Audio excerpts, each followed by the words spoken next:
Hare Krishna, dear devotees, let us chant one round of japa with Srila Prabhupada.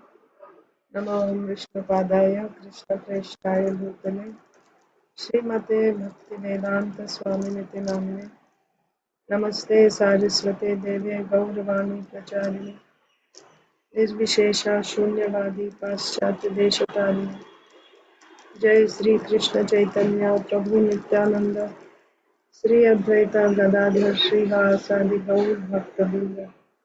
जय श्री कृष्ण चैतन्य प्रभु नित्यानंद श्री अद्वैत गदाधर श्रीवासादि गौर भक्त वृंद।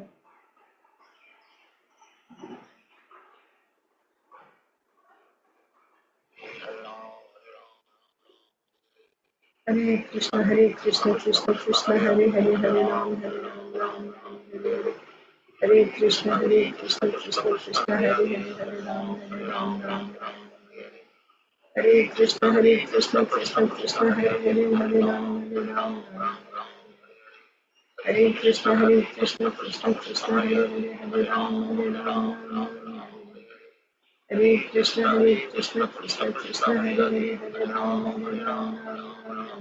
हरे कृष्ण कृष्ण कृष्ण हरे हरे हरे राम हरे कृष्ण कृष्ण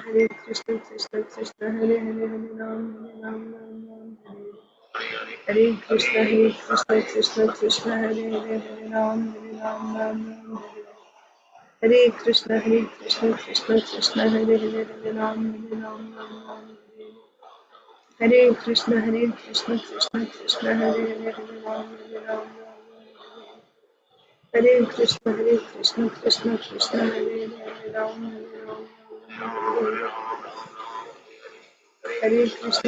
कृष्ण कृष्ण कृष्ण हरे हरे हरे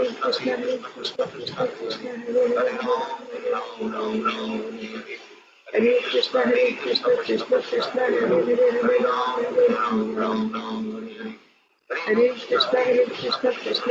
कृष्ण हरे हरे राम हरे कृष्ण कृष्ण कृष्ण हरे हरे राम हरे कृष्ण कृष्ण कृष्ण हरे हरे राम हरे कृष्ण कृष्ण कृष्ण हरे राम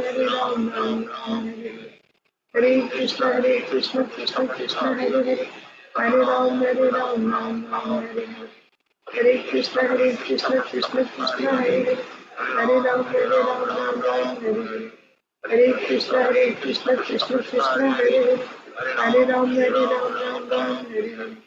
हरे कृष्ण कृष्ण कृष्ण हरे राम हरे कृष्ण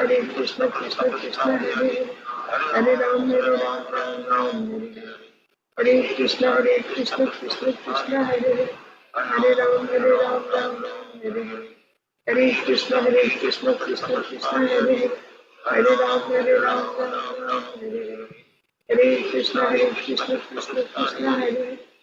राम हरे हरे कृष्ण कृष्ण कृष्ण हरे राम हरे कृष्ण कृष्ण कृष्ण हरे राम हरे हरे कृष्ण कृष्ण कृष्ण हरे राम हरे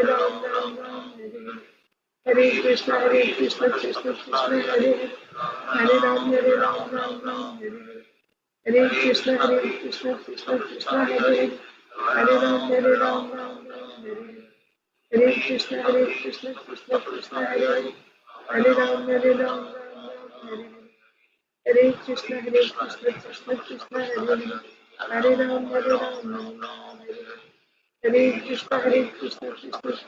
कृष्ण हरे राम हरे कृष्ण कृष्ण कृष्ण हरे राम हरे कृष्ण कृष्ण कृष्ण हरे राम हरे कृष्ण कृष्ण कृष्ण हरे राम हरे कृष्ण कृष्ण कृष्ण हरे राम हरे कृष्ण कृष्ण कृष्ण हरे राम हरे कृष्ण कृष्ण कृष्ण हरे राम हरे कृष्ण कृष्ण कृष्ण हरे Ram Hare Krishna, Krishna Krishna, Hare Hare, Hare Ram, Ram Ram, Hare Hare. Hare Krishna, Krishna Krishna, Hare Hare, Hare Ram, Ram Ram, Hare Hare. Hare Krishna, Krishna Krishna, Hare Hare, Hare Ram, Ram Ram, Hare Hare. Hare Krishna, Krishna Krishna, Hare Hare, Hare Ram, Ram Ram, Hare Hare. Hare Krishna, Krishna Krishna, Hare Hare, Hare Ram, Ram Hare Hare. Hare Krishna, Krishna Hare Hare, Hare Ram, Hare Hare.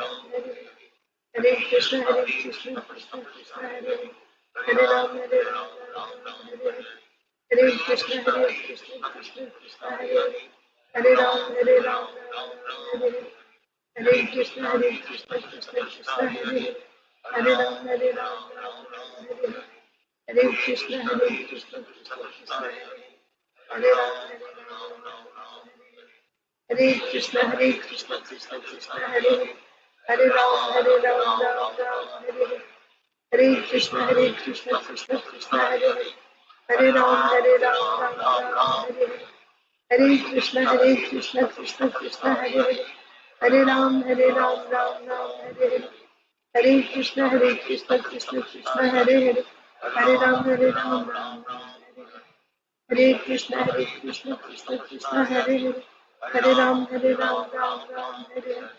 Hare Krishna, Krishna Krishna, Hare Hare, Hare Ram, Ram Hare Hare. Hare Krishna, Krishna Krishna, Hare Hare, Hare Ram, Ram Hare Hare.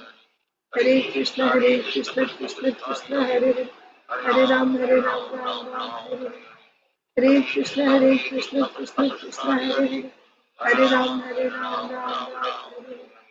Hare Krishna, Krishna Krishna, Hare Hare, Hare Ram, Ram Hare Hare. Hare Krishna, Krishna Krishna, Hare Hare, Hare Ram, Ram Hare.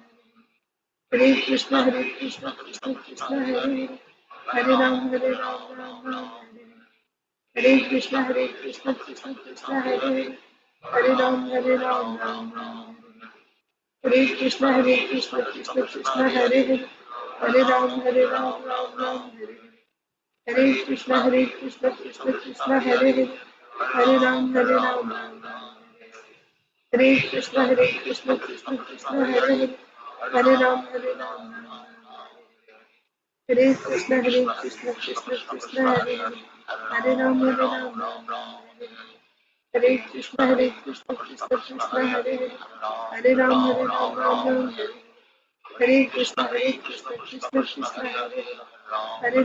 Ram Hare Krishna, Krishna Hare Hare, Hare Ram, Ram Hare Krishna, Krishna Hare Hare, Hare Ram, Ram Hare Krishna, Krishna Hare Hare, Hare Ram, Ram Hare Krishna, Krishna Hare Hare, Hare Ram, Ram Hare Krishna, Krishna Hare Hare, Hare Ram, Ram Hare Krishna, Krishna Hare Hare, Hare Ram, Ram Hare Krishna, Krishna Hare Hare, Hare Ram, Ram Hare Krishna, Krishna Hare Hare, Hare Ram, Ram Hare Krishna, Krishna Hare Hare, Hare Ram, Ram Hare Krishna, Krishna Hare Hare, Hare Ram, Hare Krishna, Krishna Hare Hare, Hare Ram, Hare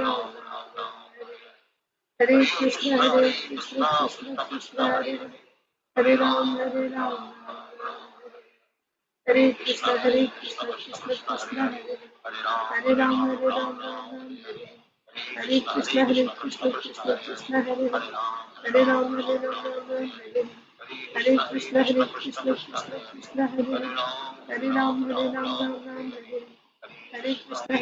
Krishna Hare Hare, Hare Ram, Hare Krishna, Krishna Hare Hare, Hare Ram, Hare Krishna, Krishna Hare Hare, Hare Ram, Hare Hare Krishna, Krishna Hare Hare, Hare Ram, Hare Krishna, Krishna Hare Hare, Hare Ram, Hare Krishna, Krishna Hare Hare, Hare Ram, Hare Krishna, Krishna Hare Hare, Hare Ram, Hare Krishna, Krishna Hare Hare, Hare Ram, Hare Krishna, Krishna Hare Hare, Hare Ram, Hare Krishna, Krishna Hare Hare, Hare Ram, Hare Krishna Krishna Krishna Hare Hare, Hare Ram Ram Ram Hare Hare Krishna Krishna Krishna Hare Hare, Hare Ram Ram Ram Hare Krishna Krishna Krishna Hare Hare, Hare Ram Ram Ram Hare Krishna Krishna Krishna Hare Hare, Hare Ram Ram Ram Hare Krishna Krishna Krishna Hare Hare, Hare Ram Ram Ram Hare Krishna Krishna Krishna Hare Hare, Hare Ram Ram Hare Hare Krishna Krishna Hare Hare, Hare Ram Ram Hare Krishna Krishna Hare Hare, Hare Ram Ram Hare Krishna Krishna Hare Hare, Hare Ram Ram Hare Krishna Krishna Hare Hare, Hare Ram Ram Hare Krishna Krishna Hare Hare, Hare Ram Ram Hare Krishna Krishna Hare Hare, Hare Ram Ram Hare Krishna Krishna Hare Hare, Hare Ram Hare Krishna Krishna Hare Hare, Hare Ram Ram Hare Krishna Krishna Hare Hare, Hare Ram Hare Krishna Krishna Hare Hare, Hare Ram Hare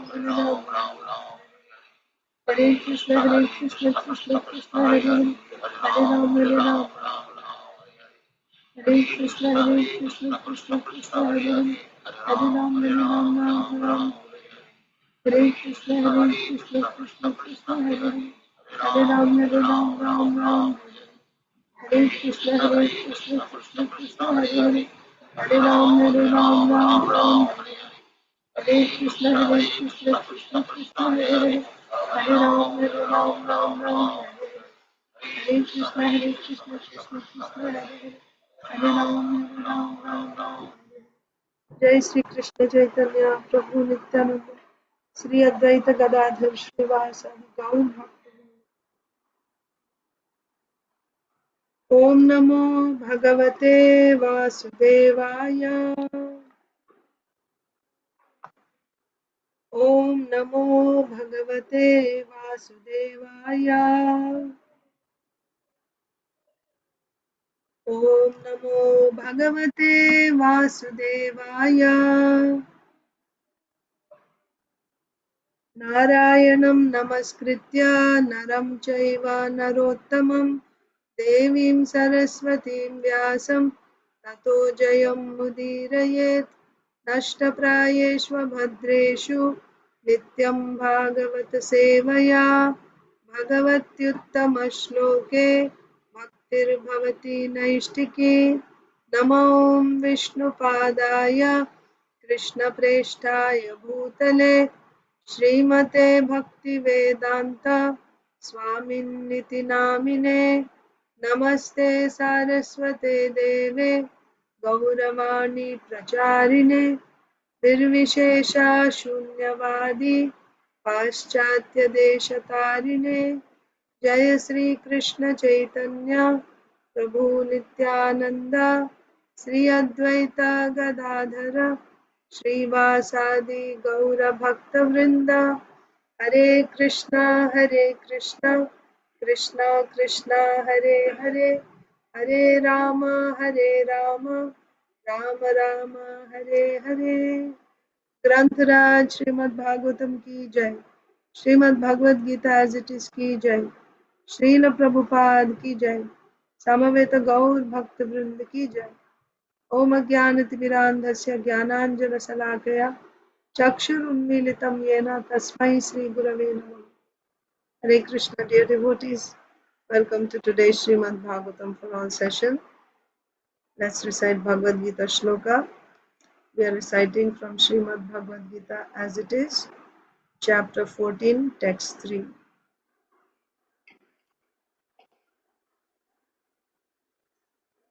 Isha.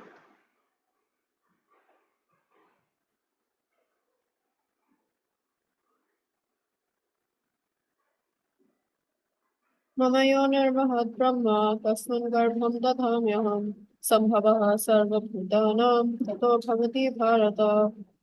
The total material substance called Brahman is the source of birth, and it is that Brahman that I impregnate, making possible the births of all living beings, O son of Bharata. Krishnashish.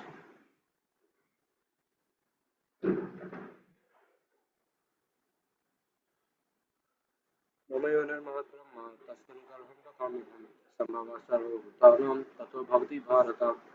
The total of material substance called Brahman is the source of birth, and it is that Brahman that I appropriate, making possible the births of all living beings, O son of Bharata. Madhava. मम योनिर्महद्ब्रह्म तस्मिन् गर्भं दधाम्यहम् सम्भवः सर्वभूतानां ततो भवति Bharat.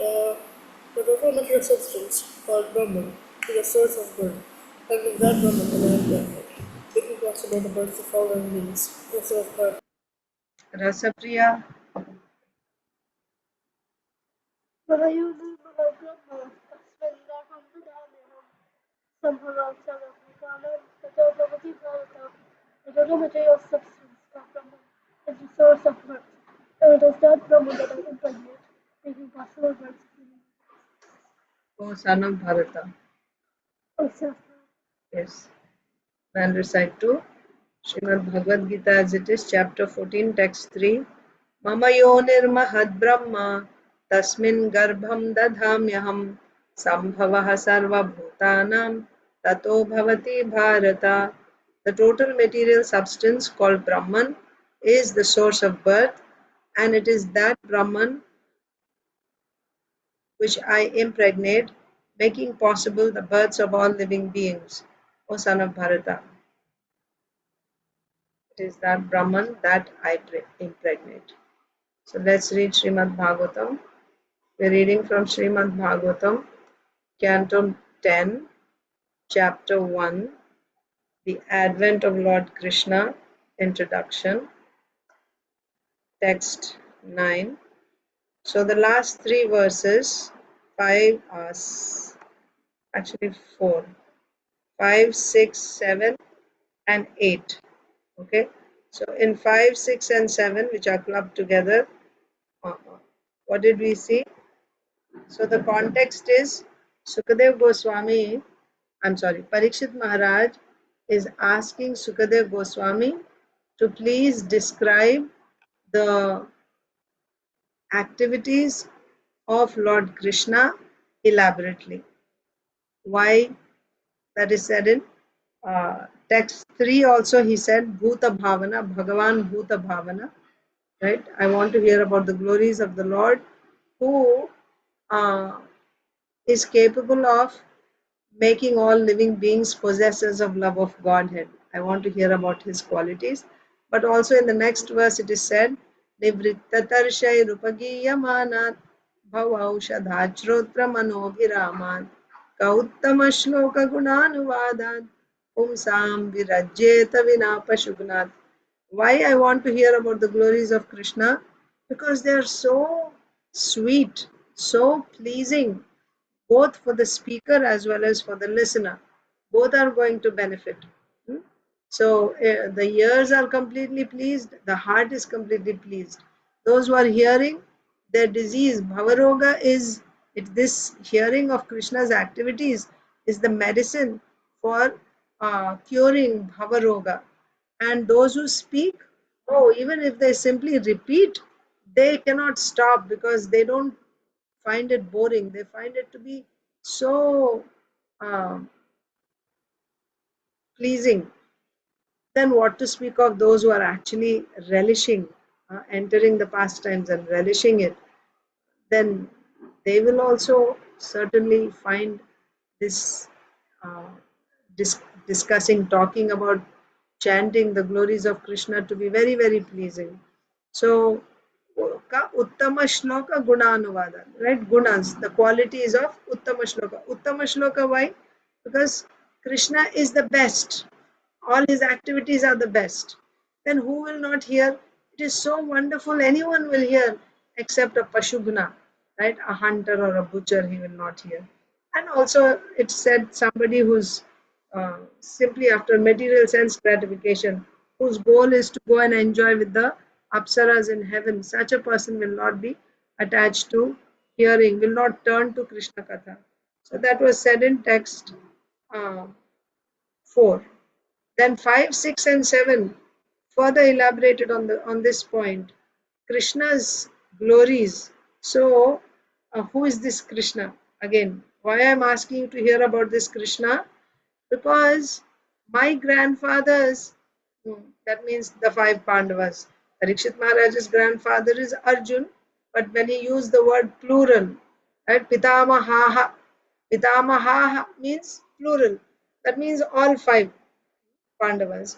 They were able to cross the ocean of Kaurava Sainya, Kaurava army. It's compared to an ocean, and this ocean is filled with dangerous aquatics, Timingila fish, but they were able to cross it very easily, as if a child would cross over a puddle of water filled in a calf's hoof print. That very easily, like that, they were able to cross over. How they were able to do that? By sitting in the boat. What boat? Which boat is this? The boat of Krishna's lotus feet. By taking shelter of Krishna's lotus feet, they were protected from all these dangerous calves, and such an insurmountable ocean was very easy. In that battle of Kurukshetra, they were protected, always they were protected. How they were protected? By taking shelter of Krishna's lotus feet. I want to hear the glories of that Krishna, right? So he's feeling so much gratitude. Krishna saved my grandfathers.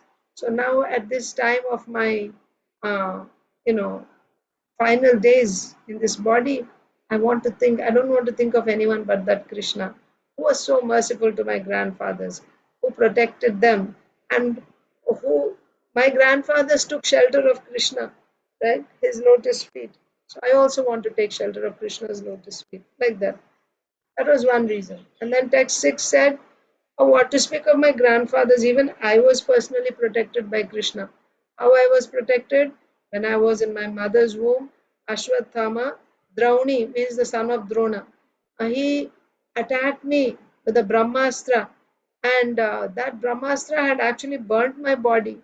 But my mother, Uttara, when she realized that the baby in her womb was in danger because of this Brahmastra, she took shelter of Krishna's lotus feet. Uttara also took shelter of Krishna's lotus feet.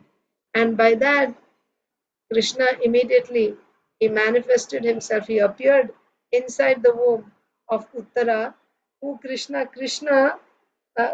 Sudarshanadhari, one who is holding Chakradhari, who is holding the Sudarshan Chakra. He appeared in the womb and he protected me. Even though my body was burnt, right? He actually he protected my body. That means he gave another body. But he protected me. So I was personally protected by Krishna. So I want to hear Krishna's glories. Please discuss. That's the idea.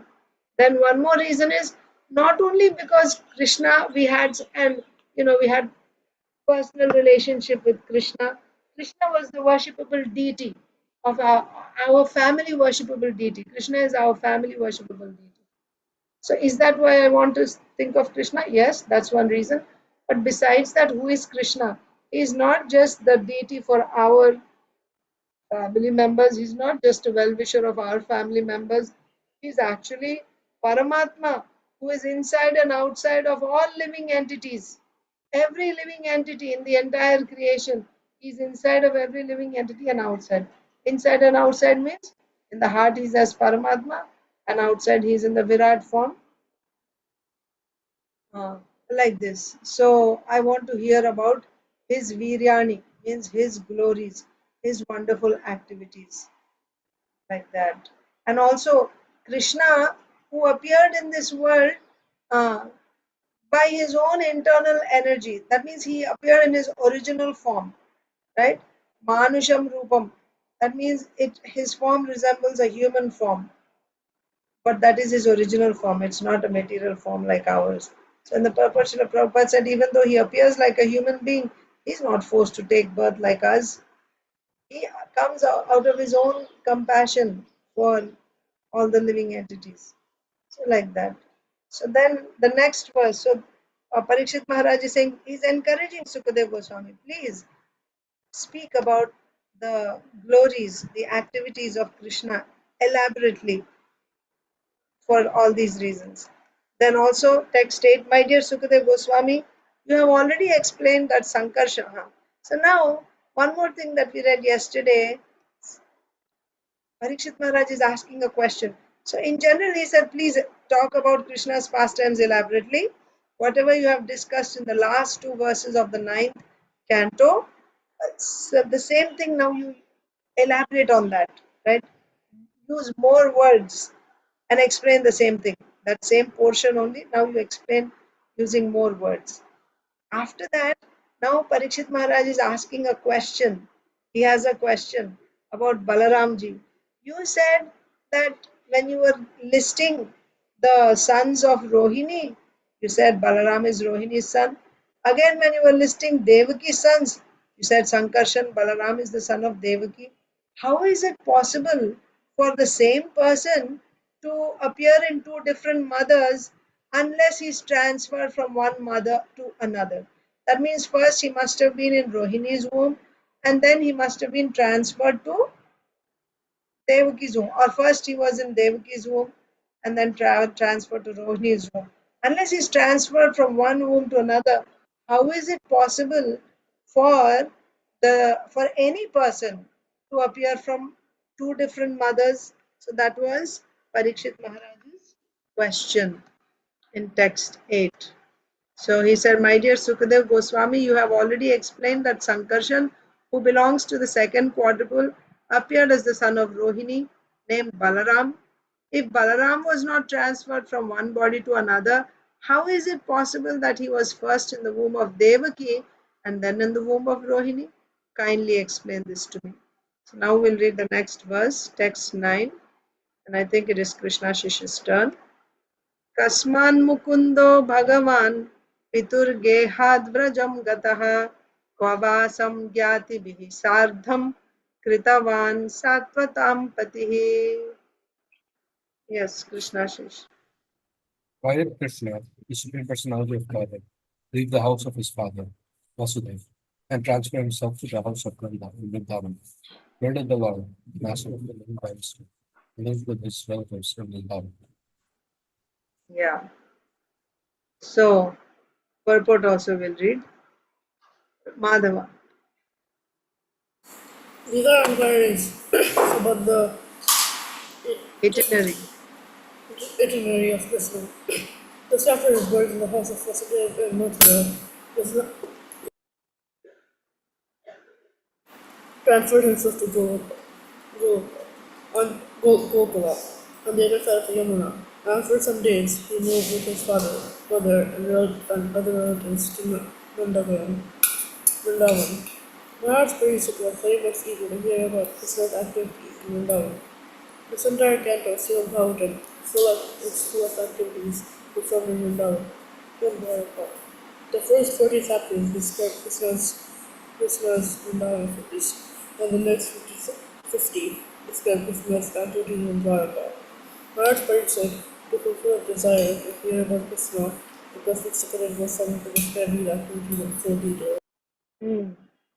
So then, first question was, how is it that Balaram appeared in two mothers, right? You listed him as the son of Rohini and the son of Devaki. Unless he's transferred, how can he appear in two different mothers? Then the next question is, so you can remember the questions asked by Sukadev Goswami. First is, of course, in general, he said, please elaborately describe Krishna's pastimes. They're very sweet, right? Both for the speaker and the listener. And Krishna personally protected my grandfathers. He protected me. And he's the Supreme Personality of Godhead who descended, right, in Manusham Rupam, his original form, he has come. So please describe. Then he asked a question about Balaramji. How is it that you said Balaram is born both to Rohini and Vasudev? Like he's the son of Rohini as well as Vasudev. Then the next question is this question. Why did Krishna, the Supreme Personality of Godhead, leave the house of his father Vasudeva? So, when in those last two verses, if you want to look up, you can go back also. In the last two verses of the 9th canto,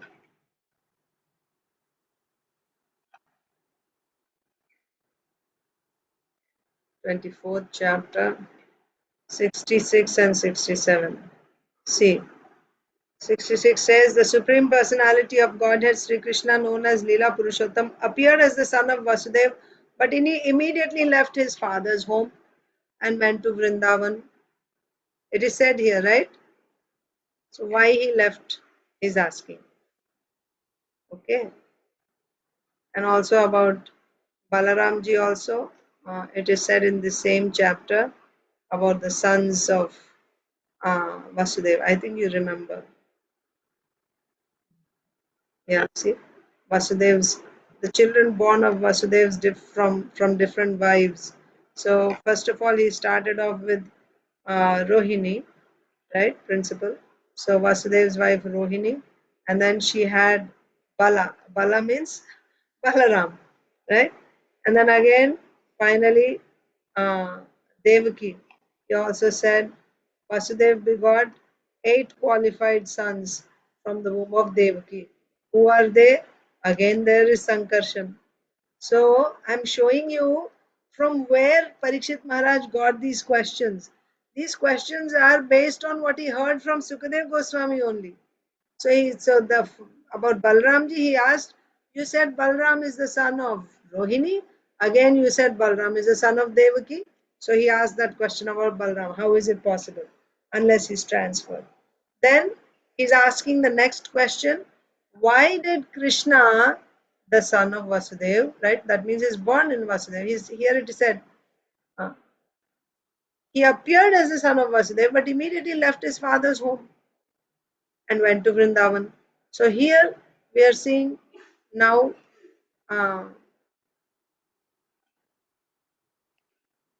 Parikshit Maharaj is asking the next question, that why did Krishna, the Supreme Personality of Godhead, leave the house of his father Vasudeva and transfer himself to house of Nanda in Vrindavan? What is the reason? Why did he do that?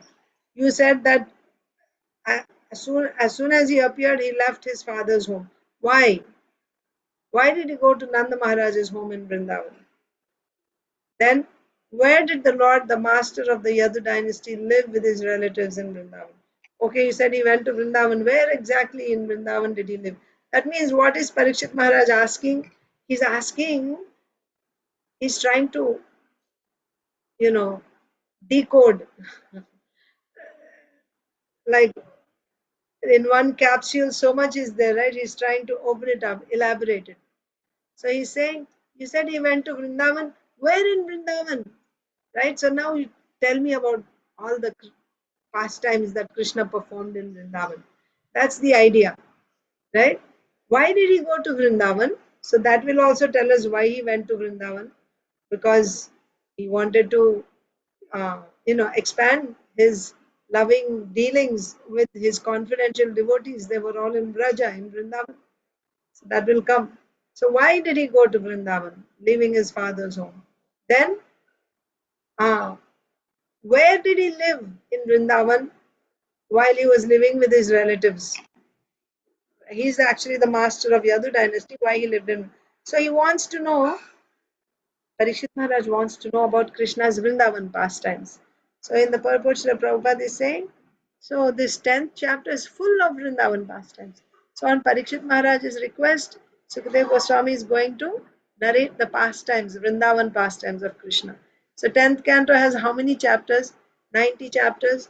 Of the 90 chapters, 40 are talking about Vrindavan pastimes. And the remaining 50 will talk about Krishna's pastimes in Mathura and Dwaraka.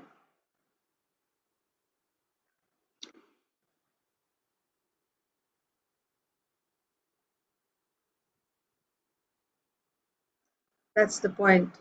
Parikshit Maharaj wants to hear about Vrindavan pastimes, and these Vrindavan pastimes will be elaborately described in this 10th canto. Interestingly, Srila Prabhupada says, Parikshit Maharaj is asking about the itinerary. What is itinerary? When you travel, right? So, what are the different places that you're going to visit in your travel? For how long are you going to stay in each place? And from that place, where are you going to go next? What is the route, right, of your travel? So, first you'll be here for a few days here, and then there, and then like that. And then you'll come back to your home. So, what's your itinerary? So, here Parikshit Maharaj wants to know Krishna's itinerary. He left his father's home soon after his birth. Where else did he go from there? When he left his father's home, what are the different places that he visited? What is his itinerary? He's asking. Parikshit Maharaj is asking. Please tell me. First of all, why did he leave? And after leaving, where did he go? What are the different places? Like that. Yeah. And it's not like he just stayed in Gokul all the time. From there also they kept moving, right? And Nandagram, then, Vrindavan. So they moved to different places.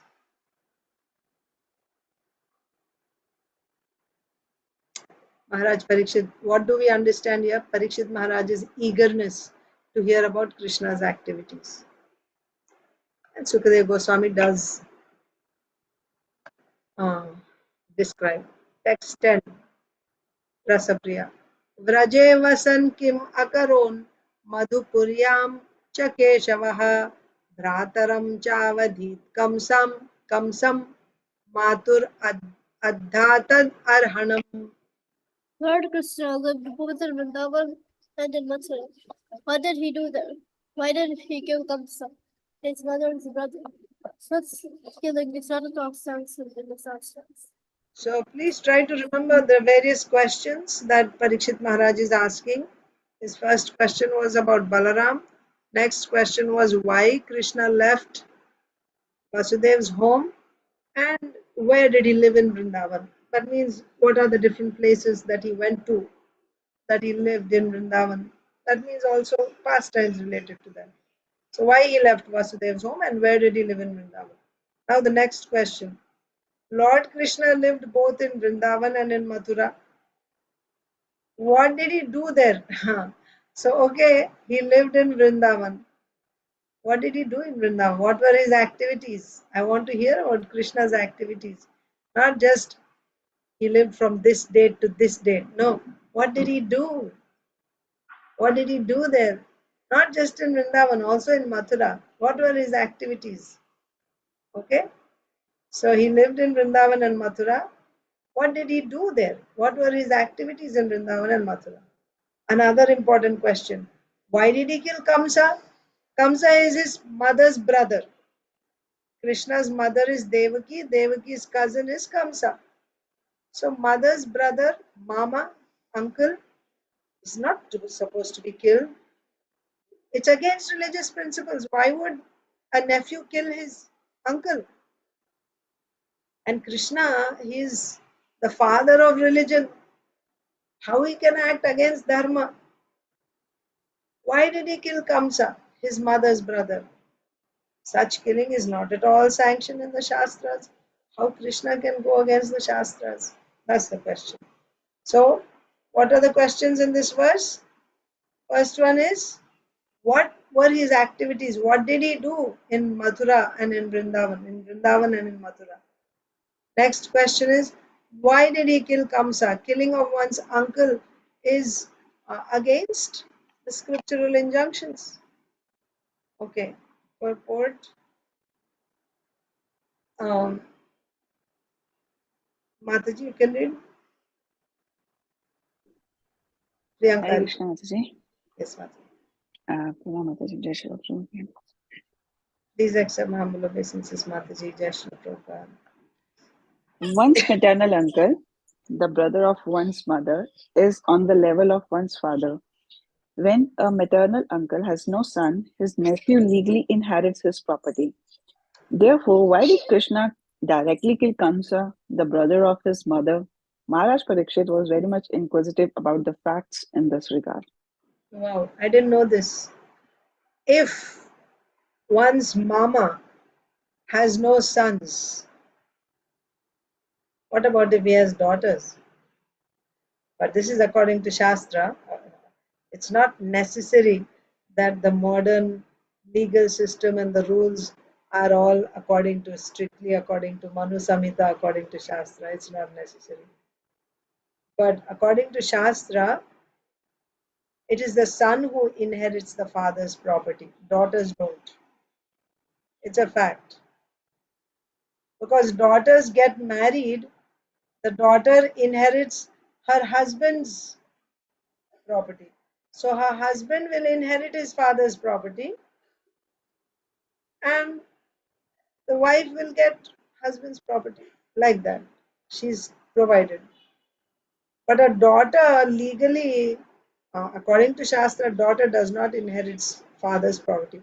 Yes, at the time of her wedding, the father gives her dowry. That's it. And he can give gifts. After marriage also he can give gifts. But she cannot claim inheritance. But the sons, yes. So if the mother's brother has no sons, who will get all that property? If the mama has no sons, you may think, well, mama's daughters will get. No, daughters don't get. Interesting, no? All mama's property will come to his nephew. His sister's son will get. If he does not have a son, then his sister's son will get all his property. So therefore, one's maternal uncle is as good as a father, isn't it? Because father's property is inherited by the son. And also similarly, maternal uncle's property is also inherited by the nephew in case that uncle does not have any sons. Now, will the Shastra permit a son's killing his father? It doesn't matter for what reason. It can be anything. Does the Shastra allow a son to kill his father? Killing is far. Even physically attacking is also not correct. Arjun was saying verbally also we should not offer fights, quarrels. Superiors are to be respected. So father must be respected. And what is can certainly you cannot kill the father. And here it is said maternal uncle is as good as father because the nephew inherits maternal uncle's property if he didn't have any sons. So such a fatherly figure, and here is Krishna who is the father of religion. He is the one. He says, Yada yada hi dharmasya glanir bhavati bharata abhyutthanam adharmasya tadatmanam srijamyaham. And he says, Dharma samsthapanarthaya. To re-establish the principles of Dharma, Sambhavami Yuge Yuge, I appear. Such a person, Krishna, the Supreme Lord, who comes to re-establish the principles of Dharma. How did he act against Dharma himself? He killed his own maternal uncle. Why did Krishna kill his maternal uncle? This is Parikshit Maharaj's question. So how many questions do we have so far? Apart from the first one, request to glorify Krishna's pastimes, actual questions begin with, how is Balaram both the son of Rohini and Devaki unless he is transferred from one womb to another? Next question is, why did Krishna leave his father Vasudev's home and go to Vrindavan? And where did he live in Vrindavan along with his relatives? That was second question. And the third question was, yes, Krishna lived in, you said that Krishna lived in Vrindavan and Mathura. What did he do there? What were his activities? Wanted to hear about the Vrindavan pastimes. What were his activities? And within that only it is said Why did Krishna kill his maternal uncle Kamsa? This is against Shastra. How could Krishna act against Shastra? Why did he kill his maternal uncle? Okay. So one's maternal uncle, the brother of one's mother, is on the level of one's father. When a maternal uncle has no son, his nephew legally inherits his property.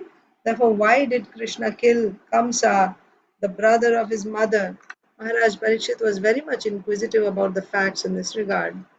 Next verse. So, after Mataji, Aditi Lata Mataji and Arunita. Deham manusham ashritya kati varshani vrishnibihi yadu puryam sahavatsit patnyah katyabhavan prabho. Hare Krishna Mataji. Hare Krishna. Krishna, the Supreme Personality of Godhead, has no material body, yet he appears as a human being. For how many years did he live with the descendants of Vishnu? How many wives did he marry? And for how many years did he live in Dwarka? Hare Krishna. Hare Krishna. Mataji is going to read the purport. Hare Krishna Mataji, please accept my humble obeisances. All glories to Srila Prabhupada. Please accept my humble obeisances, Mataji. Jai Srila Prabhupada. In many places, the Supreme Personality of Godhead is described as Satchidananda Vigraha, possessing a spiritual blissful body. His bodily feature is Narakriti, that is exactly like that of a human being. Here, the same idea is repeated in the words Manusam Ashritya, which indicate that he accepts a body exactly like that of a man. Everywhere it is confirmed that Krishna is never Nirakara or formless. He has his own form, exactly that of a human being. There is no doubt about this. Thank you, Yeah, Mataji. thank you. Hare Krishna. Again and again, this point is said in different forms. In the previous verse, it is said Manusham Rupam. And then, before that also it is said in the previous canto, when Krishna's beauty, his form was being discussed, there also it is said Narakriti. He has a human-like form. Okay. So the next question by Parikshit Maharaj. Krishna, the Supreme Personality of Godhead, has no material body, yet he appears as a human being. Yes. At least it appears like he's appeared like a human being. See? Deham manusham ashritya. Ashritya means what? Taking shelter. Huh? And deham means body. So he is accepting a body uh, which resembles exactly a human being's body. Ashritya. Kati varshani vrishnibihi. So some people would like to translate this as by accepting a human form, a human body, for how many years did he uh, live in the company of the Vrishnis? Right? Vrishnibi means Vrishni dynasty, or the amongst the members of the Vrishni dynasty. For how many years did he live amongst the members of the Vrishni dynasty? Yadupuryam sahavatsit patnyah katyabhavan prabhoh. Okay, and also Yadupuryam. Yadupuri means Dwaraka. Yadupuri, the city of the Yadus, Dwaraka. Yadupuryam sahavatsit. Sahavatsit means living along with them, right? Patnyah, Kati, how many wives? Abhavan, Prabhu. So how many wives did he have there in Yadupuri? When he lived in Yadupuri along with all the members of the Vrishni dynasty, how many wives did he have? Then for how many years did he live uh, in amongst the members of the Vrishni dynasty while in a while taking shelter in a human body? It sounds like that. How should we understand this? Is he actually taking shelter of a human body? No. The point is, he is not taking shelter of a human body. His body resembles that of a human form. So for how many years means, for how many years did he live in a human body means, that's not how you should translate. That's not how you should understand. By accepting a human body, for how long did he live in human body, it may come. But it is his original body. He came in his original body. There's no question of accepting. We accept bodies because we are spirit souls and we accept material bodies. Krishna does not accept a material body. He is his body. So then, what does it mean? For how many years he stayed in that body? No. That is his body. He is eternally in that body only. That not in that body. He is that body eternally. For how many years he stayed means you should understand like this. For how many human years?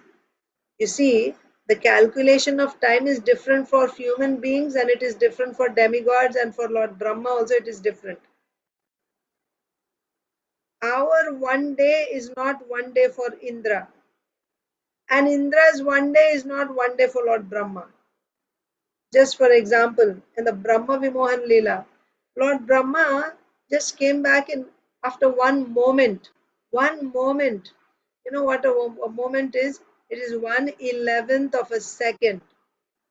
Such a short time. Brahmaji, after he hid the cowherd boys and the calves, he came back immediately practically. In one moment he came back to see what's going on. After he stole all the calves and the cowherd boys. In one moment he came back. What was that one moment on this earth? 1 year. So you understand, Brahma's one moment and our one moment is not the same. So this is human beings' calculation of one moment. For human beings, this is the moment, one moment, the length of one moment for human beings on this earth. Similarly, human beings, 1 year is also a different calculation than 1 year for Brahma or 1 year for Indra. They're all different calculations. As you go higher and higher, the life is longer, so the moment also becomes much longer. 1 second becomes much, much longer. What to speak of 1 year there? 1 year is too long actually. Brahmaji's one day, his one day is for us 1000 yuga cycles. So, for how many years did Krishna live in Vrishni dynasty means, or amongst the kings of Vrishni dynasty means, for how many years according to human calculation, for how many human years did he stay in his original form, which resembles exactly like a human being, for how many days? Which days? Brahmaji's days? Indra's days? No. For how many human, not days, years, for how many human years did Krishna live amongst the members of the Vrishni dynasty? That's the question. Okay? That's how you should understand.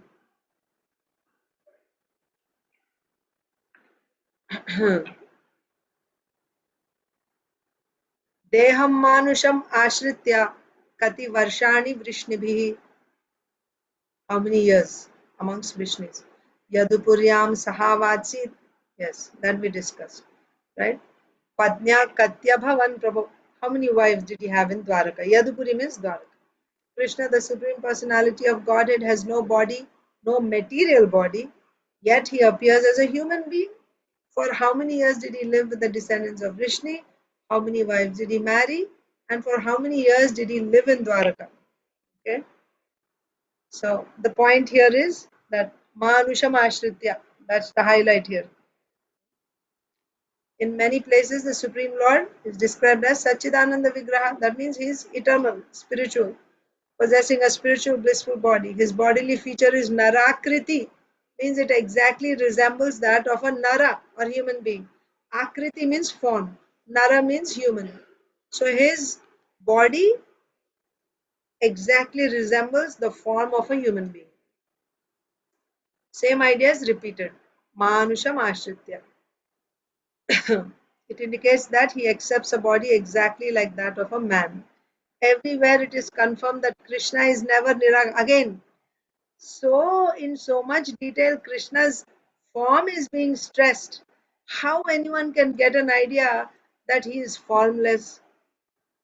In just these few verses, again and again, the point is stressed. Manusham Rupam, the previous verse.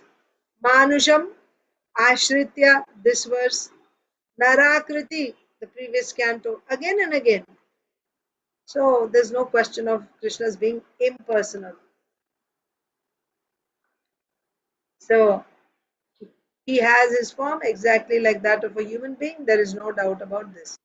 So Krishna is never Nirakara. He has Akar. Okay, so next, Inba, Inya, Jai Shri Mataji, Jai Ganesh Prabhu. एतद् अन्यच्च सर्वं मे मुने कृष्ण विचेष्टितं वक्तुम् अर्हसि सर्वज्ञ श्रद्दधानाय विस्तृतम्.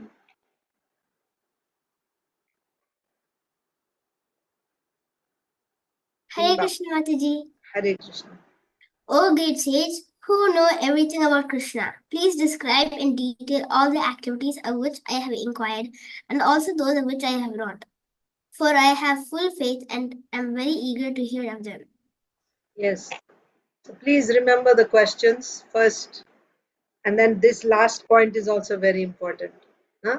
So once again, what were the questions? Now you will tell me. What is the first question that Parikshit Maharaj asked? Question.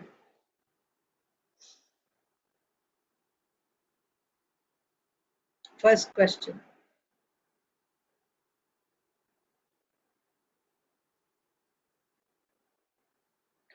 Nobody's listening, looks like. I repeated at least 2-3 times the questions asked by Parikshit Maharaj. He wanted to know all the pastimes of Krishna. Okay, so that's there. And then questions starting after that. Why did he? One of the questions. I'm not saying in the Order. order. Yeah. So one of them is why he went to Vrindavan and where he stayed in Yes, Vrindavan, his relative's house. yes, very good. That's one question. Okay, another question. So first, that question, that was not the first one, but nevertheless, that question was, why did he leave his father's home, Vasudev's home, and go to Vrindavan? And in Vrindavan, where did he stay? Yes. Any other questions? Anyone else? Mataji, regarding Balramji, Yes. like if Balram, how is it possible that he was first in the womb of Devki and then in the Rohini? Yes. How, Correct. yeah, if he was not transferred, then how he has two mothers, right? Yes, exactly. If you're saying two mothers, it's not possible for one person to take birth from two mothers. If you're saying that he's son of Rohini also, son of Devaki also, there must have been a transfer. Please, what is the mystery? Reveal that, like that. Okay, that's good. So that was actually the first one. Apart from, please describe the pastimes of Krishna. Question one was, uh, how is it that Balaram is listed as the son of Rohini as well as son of Devaki? Uh, it's not possible for one person to take birth from two mothers unless there is a transfer. Okay. Next question was, why did Krishna leave his father Vasudev's home and go to Vrindavan? And while in Vrindavan, where did he stay? Very good. Next question. Anyone else? Yes, Mataji. What did Krishna do in Vrindavan and Mathura? I think Mathura also he asked, or only Vrindavan? That I am confused. Both. Okay. The wives. And also, why did he asking for kill the his? wives. Sorry. Yes, Maternal Mataji, go ahead. Yeah. That's continuation with that question what Priyanka Haripriya Mataji said. Both are in the same. So Mathura and Vrindavan. What did he do in Mathura and Vrindavan? That means what are his activities? Please describe. And why did he kill Kamsa, his maternal uncle? This is against religious principles to kill one's maternal uncle. And Krishna, why did he kill? He is the Supreme Lord, right? Father of religion. How he can go against religious principles? That's the idea. So his question was, why did he kill his maternal uncle? Killing of one's maternal uncle is against Shastra. That was the question. Okay? And then, that's all? How many Ah, wives do we have? how many wives? And before that, in that same question, how many wives he had in Dwaraka? Before that? What are his pastimes? No, not in this. Not pastimes. No, this only. How many years he was in Mathura? Not In Mathura, Dwarka. yeah, but Vrishni dynasty. Yeah, it said that. So it said that the Lord appeared in his Manushya Ashritya, right? He came in this form, or let's just directly, understand the way we are supposed to understand. So, for how many human years did he live amongst the kings of the Vrishni dynasty? For how many human years did Krishna live amongst the Vrishnis? Vrishnis means the members of the Vrishni dynasty. For how many human years did he live with them? That's one thing. Then the next part is, so how many wives did he have in Dwaraka, and also how many years he lived in Dwaraka? That's also said. Third line, Sahavatsit. Yadupuryam Sahavatsit means, Yadupuri means Dwaraka. So he lived in Dwaraka for how many years? Okay, and how many wives did he have? So these are all the questions. So four verses, remember. First one was about Balaram, second one was why he left Vasudev, and also where he lived in Vrindavan. Third one was what did he do in Mathura and Vrindavan, and why he killed Kamsa. And the fourth one is for how many human years did he live amongst the Vrishnis, and how many years he lived in Dwaraka, and how many wives did he have in Dwaraka. 4 verses. Now the last verse is very significant, very important, which we are reading now. Did we already read this, or someone is supposed to read? We read, no? Just now. We read Etad Anyatcha Sarvam mein. Maybe we didn't read. Oh, you read? Yeah, maybe you read. No? Inya read, no? Yeah, read. Correct. Inba read. Okay, correct. So this verse is very significant. So I asked you all these questions. Etad Anyatcha Sarvam mein Mune Krishna Vicheshtitam. So whatever I have asked, and also whatever I have not asked. So that means that will cover everything, isn't it? So let's say in a grid, okay, in a grid you have 100 boxes, and I select 40 boxes. And if I say the boxes that I have selected and whatever I have not selected, if you explain like this, so how many boxes are there? That means the whole thing, the entire grid is covered there, isn't it? What I have selected and whatever I have not selected also. That means everything complete. Parikshit Maharaj is saying, I have asked you these 4 questions. Whatever questions I have asked, please answer all these, and also whatever I have not asked. Whatever I have not asked, please explain that also. That means I may not have, see, I will only ask as far as my consciousness can reach. But you are far more advanced than me.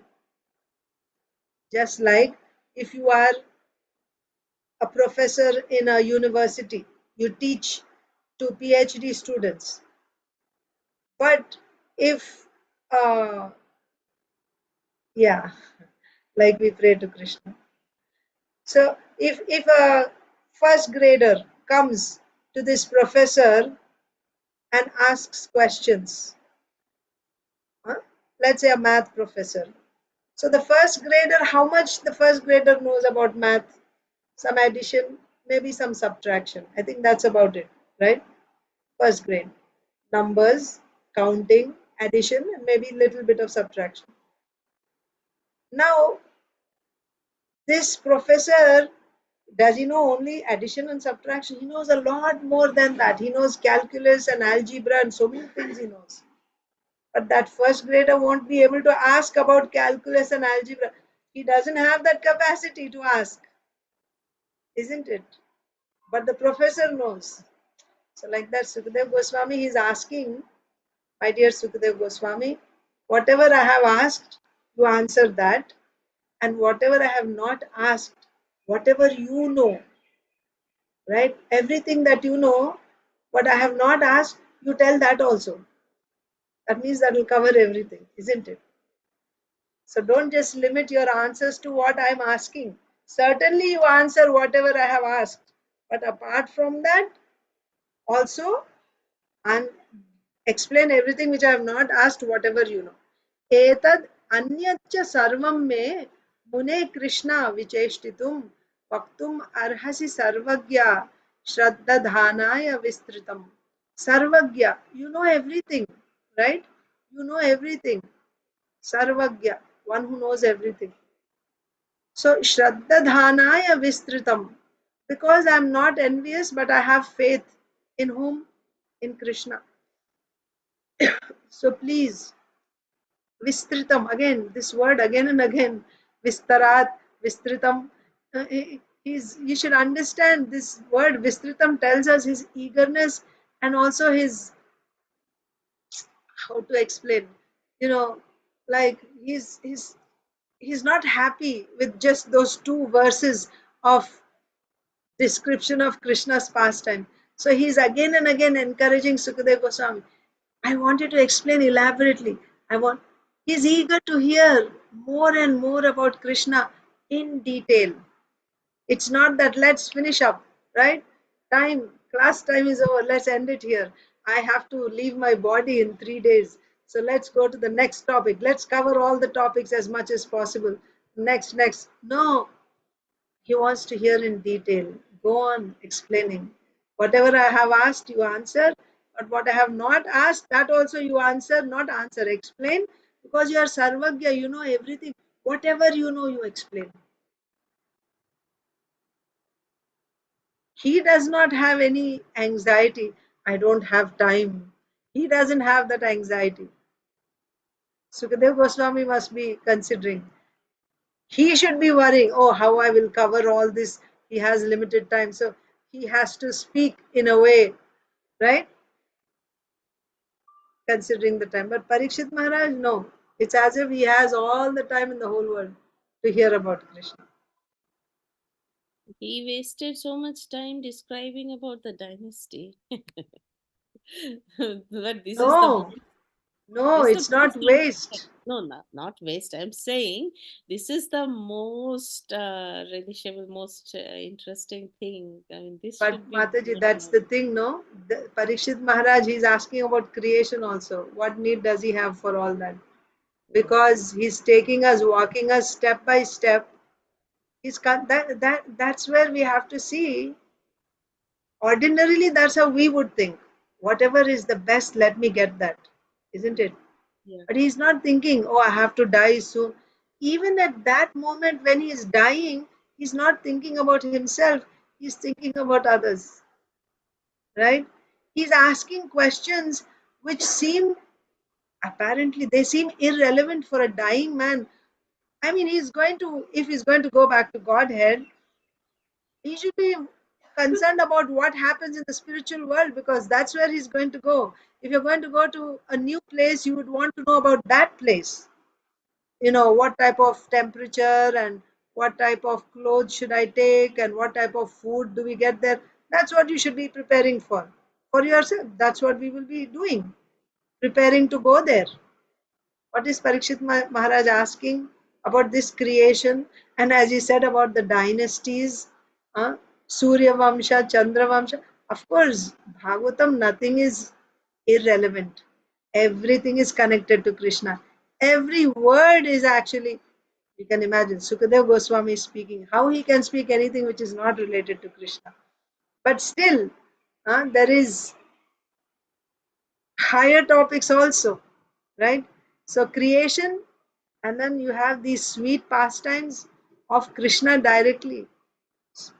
Maharaj could have directly asked about that, but he's asking about Srishti Leelas, second canto, how the Lord creates this universe and all that.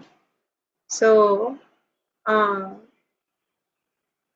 he's concerned about all of us, because unless you finish your first grade, you won't be able to understand what's in the fifth grade. First grade is important. You have to know how to add, right? And in first grade, you're taught very patiently, the teacher teaches, starting with counting and how that counting is actually addition. Once you go to higher grades, it's not explained like that. It is understood that you already did that work. Now directly you're said 10 plus 20 and you're supposed to know it's 30, right? No need of counting 1, 2, 3, 4, 5, 6, 7, 9, 10, and then continue 11. No need, no need. But that foundation is essential. One who has that nice foundation, then for him the higher grades become very easy. And Parikshit Maharaj, he's already in the higher grades, but he's like that teacher who already knows, but still, out of compassion for that student, the teacher also counts. Like, this is how you count. This is the compassion of the teacher, right? The teacher wants that student to learn. This is the compassion of a Vaishnava. So he's asking very patiently all these questions, because if we don't get this basic foundation properly, if we try to jump directly to Krishna Lila and to Ras Lila, then we'll make blunders. Our Shraddha is not properly formed, and then we can become even Sahajiyas, taking Krishna to be ordinary or taking ourselves to be transcendental already in this conditioned state. So that is why step by step, very carefully, he's asking all questions. And he's not concerned that, oh, I have only so much time. Because actually, even the Srishti Leelas, they are not outside of Krishna consciousness. Everything is Krishna consciousness. That is actually very, very crucial to understand creation, the second canto, third canto. Sometimes devotees have a tendency to skip those and come directly to stories and pastimes, because that is interesting. But understanding that second canto, third canto is very, very crucial, because when you read that, when you study that, it increases your faith. You understand the greatness of the Supreme Lord. And unless you know how great He is, you will not have that faith in Him.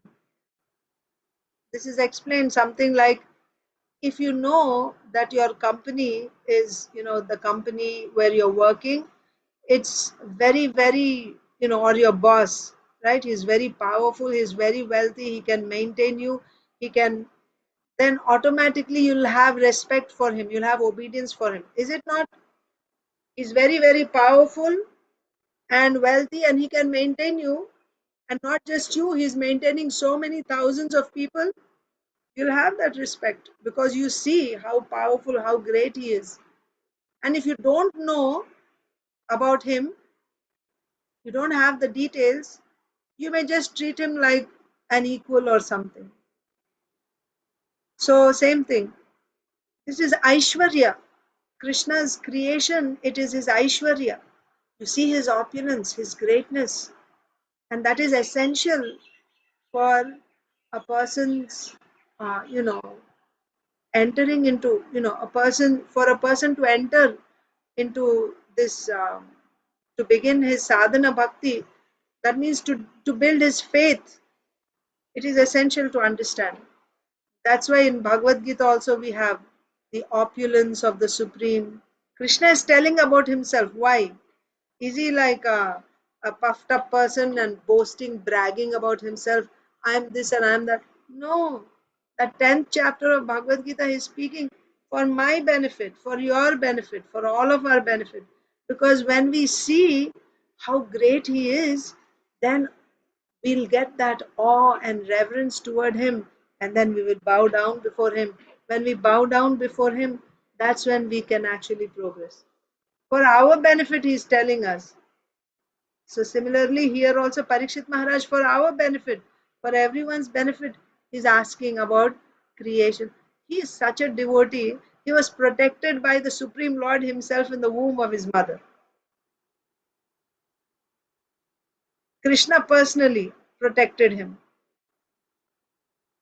And what to speak of when he was a child, he was so attached to Krishna, right? He would have this Krishna deity, right? About Uddhava also we read about Parikshit Maharaj also. Very much attached to Krishna. So he was already very exalted. He could have directly talked about Krishna's intimate relationships, directly come to nectar of devotion.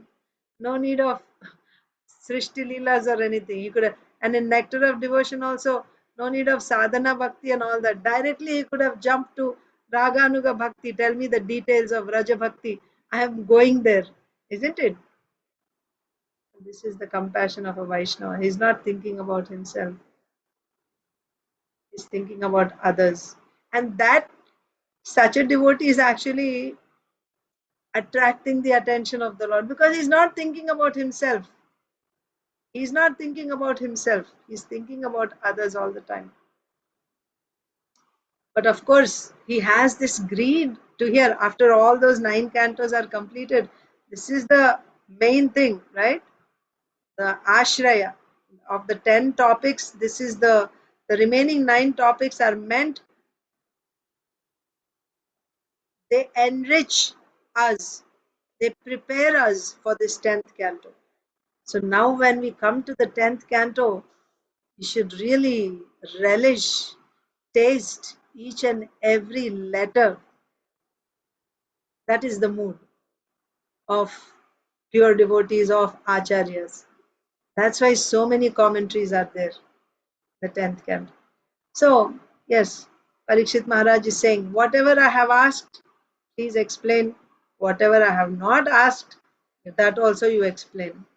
That also you explain. Etad anyat cha sarvam me. Anyat means others. Etad means whatever I have asked. Anyat means others also. Sarvam and everything. So this and others means that covers everything. Etad anyat cha sarvam me. Unto me, Mune, O great Muni, Sukadeva Goswami, Krishna Vicheshtitum. Krishna's activity, cheshta means activities. Krishna Vicheshtitum, the wonderful activities performed by Krishna. Vaktum, speak. Arhasi, Vaktum Arhasi. You have the capacity, right? You are capable. You have the authority, actually. Arhasi. Sarvagya. Why? Because you are all knowing. You have that capability, the authority to speak about all this because you know everything. Shraddha dhanaya vistritam. Why? And then you may think why I should speak to you. You should speak to me because I'm not envious of the Supreme Lord. I have full faith in the Supreme Lord. So please speak to me in full detail. So once again, translation, O great sage who know everything about Krishna, please describe in detail all the activities of which I have inquired and also those of which I have not, for I have full faith and am very eager to hear of them. So, yes, so 1 second. Inba read today. We can begin with Inia tomorrow. And now, Mataji, Aditi Lata Mataji. Mataji, 2 points. One is he is like because I'm not envious. This point we have in Bhagavad Gita also, when it said that why Krishna told Arjun. June everything because he was not envious and he was friend of him. So he was not envious. That was the point which was emphasized there when it was explained to us. But why the envy point came here? Because he said, I have full faith. Yeah, Envy no, also was said.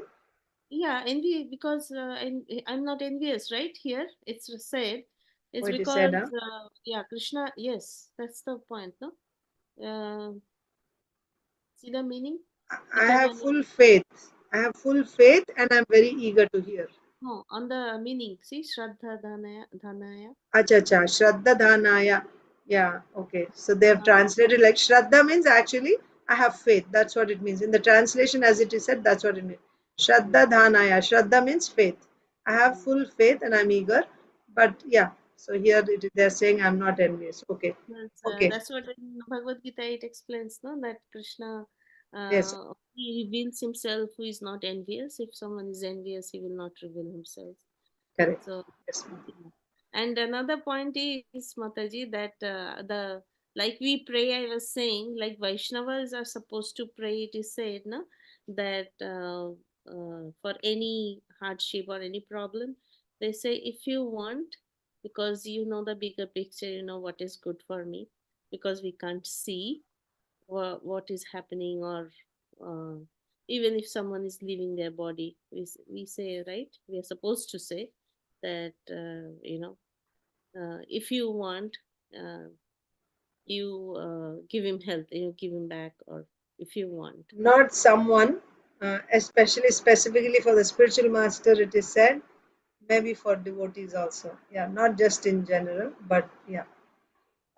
General, it is said, specifically, it is said in the case of Srila Prabhupada when he was very sick, and then how should we pray to Krishna? The devotees asked. So Srila Prabhupada said, you can say, my dear Krishna, if it is your desire, if it pleases you, if it is your desire, right? If you desire it, and if it pleases you, then please let our spiritual master live with us for some more time, like that. And then similarly, other gurus also, when the spiritual master is in, that's how the disciples are uh, advised to pray to Krishna, that my dear Lord Nrsimhadev, if it is your desire, if it pleases you, please let our spiritual master stay with us longer. Like that they pray. That was the context. Yes, Mataji, in Bhagavad Gita, somewhere else also this question came. Do you remember? Is it the initial questions of Parikshit Which Maharaj? which question? Um, like this, that um, Tell me whatever I have asked and whatever I have not asked. not asked. Yes. Yes, in the beginning questions also this was there. In remember in the beginning Bhagavatam starts with Parikshit Maharaj's question. I don't You're saying remember Bhagavad Gita or Bhagavatam? Bhagavatam. I mean Bhagavatam. In Parikshit Maharaj's question, there was this concept was also there that whatever Creation, second whatever canto. I have asked and whatever I have not asked. I'm not able to recollect that in the beginning, but what Parikshit Maharaj asks, I mean, there's a whole chapter of Parikshit Maharaj's questions that comes in the second canto, I think eighth chapter, so we can go over that. But in general, he asks questions throughout Bhagavatam. At every, in every canto, you'll see his questions. Um, Because we studied this, so that's why I was thinking. Acha, okay. We can go over if you like. I can just check there now.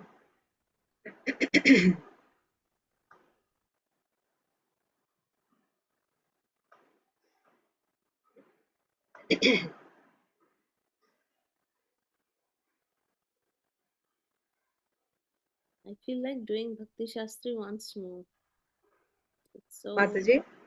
I feel like doing Bhakti Shastri once more. It's Yes. so beautiful. Yeah. The I also feel like that. See, this chapter 8, the chapter itself is called Questions by King Parikshit. So King Parikshit inquired, how did Narad Muni, whose hearers are fortunate, instructed by Lord Brahma, explain transcendental qualities? Then I wish to know narrations concerning the Lord.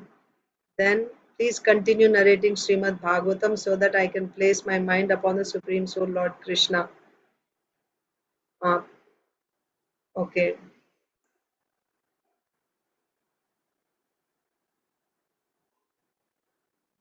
Okay, then another question is, does like a spirit soul acquire the body accidentally or by some cause? Will you kindly explain this? Then if the Supreme Personality of Godhead, from whose abdomen the lotus stem sprouted, is possessed of a gigantic body according to his own caliber and measurement, then what is the specific difference between the body of the Lord and those of common living entities? Then about Brahma, explain personality of Godhead who lies in everyone's heart as Paramatma. Then it was formally explained that all the planets of the universe with their respective governors are situated in different parts of the gigantic body. I have also heard that different planetary systems are supposed to be in the gigantic body of Virata Purusha. What is their actual position? Explain the duration of time. Please also explain the cause of different durations of time. Kindly describe how the proportionate accumulation of the reactions resulting from the different modes of material nature act. Please also describe how the creation of the globes throughout the universe, the four. I mean, I'm just amazed at Parikshit Maharaj's questions, you know.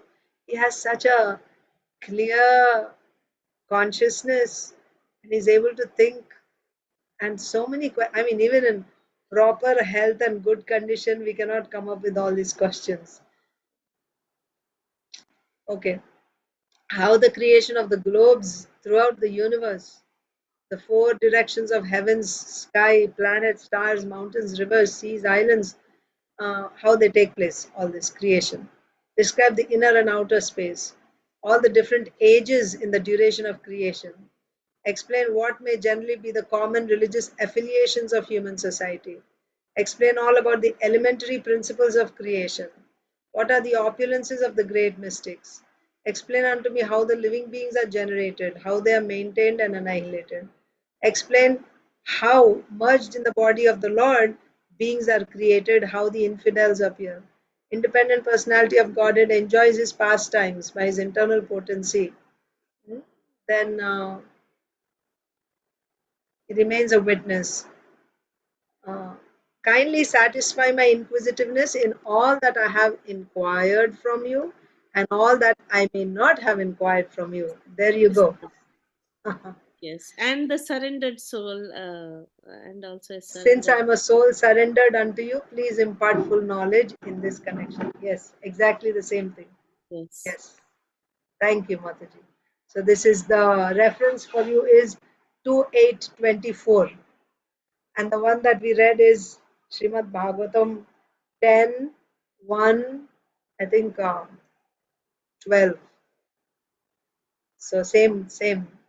Kindly satisfy my inquisitiveness in all that I have inquired from you and all that I may not have inquired from you from the very beginning of my questionings, since I am a soul surrendered unto you, right? And there it is said, because I have full faith in the Supreme Lord and I'm very eager to hear about Krishna. That's And not particularly. envious meaning. Yeah. And the meaning was not envious in the word. Word, yeah. I have full faith and I'm very eager to hear about Krishna. So please tell me everything that I have asked and also what I have not asked. Very nice. Okay. So let's read Bhagavad Gita now. Srimad Bhagavad Gita, chapter 2, text 12. Please repeat. Natvevaham jatunasam natvam neme janadhipaha na chaiva na bhavishyamaha sarve vayam matah param. Never was there a time when I did not exist, nor you, nor all these kings, nor in the future shall any of us cease to be.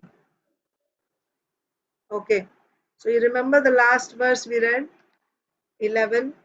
Ashocyan anvashocastvam pragyavadamscha bhashase gatasun agatasuncha nanushochati panditaha. Krishna is saying. So now Krishna took the position of a guru, and immediately Krishna begins to chastise Arjun like a guru chastises the disciple. He said, "You're talking like a learned person, but your behavior doesn't show that you're a learned person." Because behavior means you're lamenting for that which is not lamentable, or that which is not lamented upon by a learned person, although you're posing yourself to be a learned person. And then what is that specifically that learned people don't lament about? They don't lament about any any phase of this body or any uh, portion of this life. Specifically, when you say those two words, gatasun and agatasun, these are important. Gatasun means that which will not remain, that which will disappear, that which will go away. So they don't lament for that, that which won't stay. Agatasun, agata means that which will not go, which will remain. That which will not stay and that which stays. A learned person will not lament for either of these. So what is it that goes away? Or in other words, actually not exactly goes away. I'll tell you what, how it has to be translated. Um,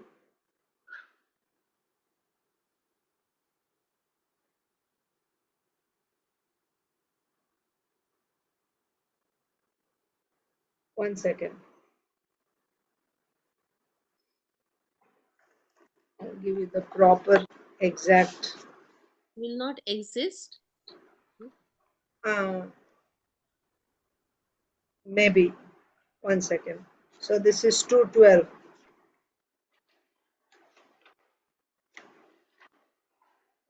Rasapriya. Shashma.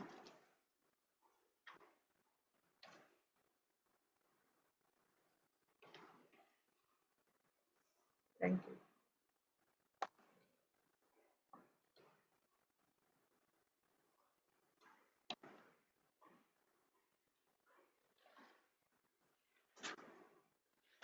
Yes. Gatasun, agatasun. So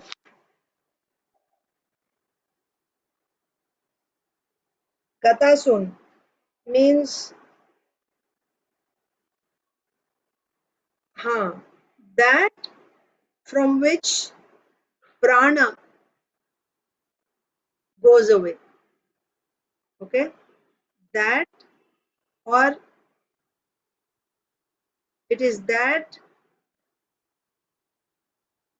which is left by prana. I don't know if I'm saying it properly. That means prana. Prana is a prana vayu. It's an air. You know, you have different types of airs in your body. Prana is also, it's called the life air. So that from which life air goes away, gatasun.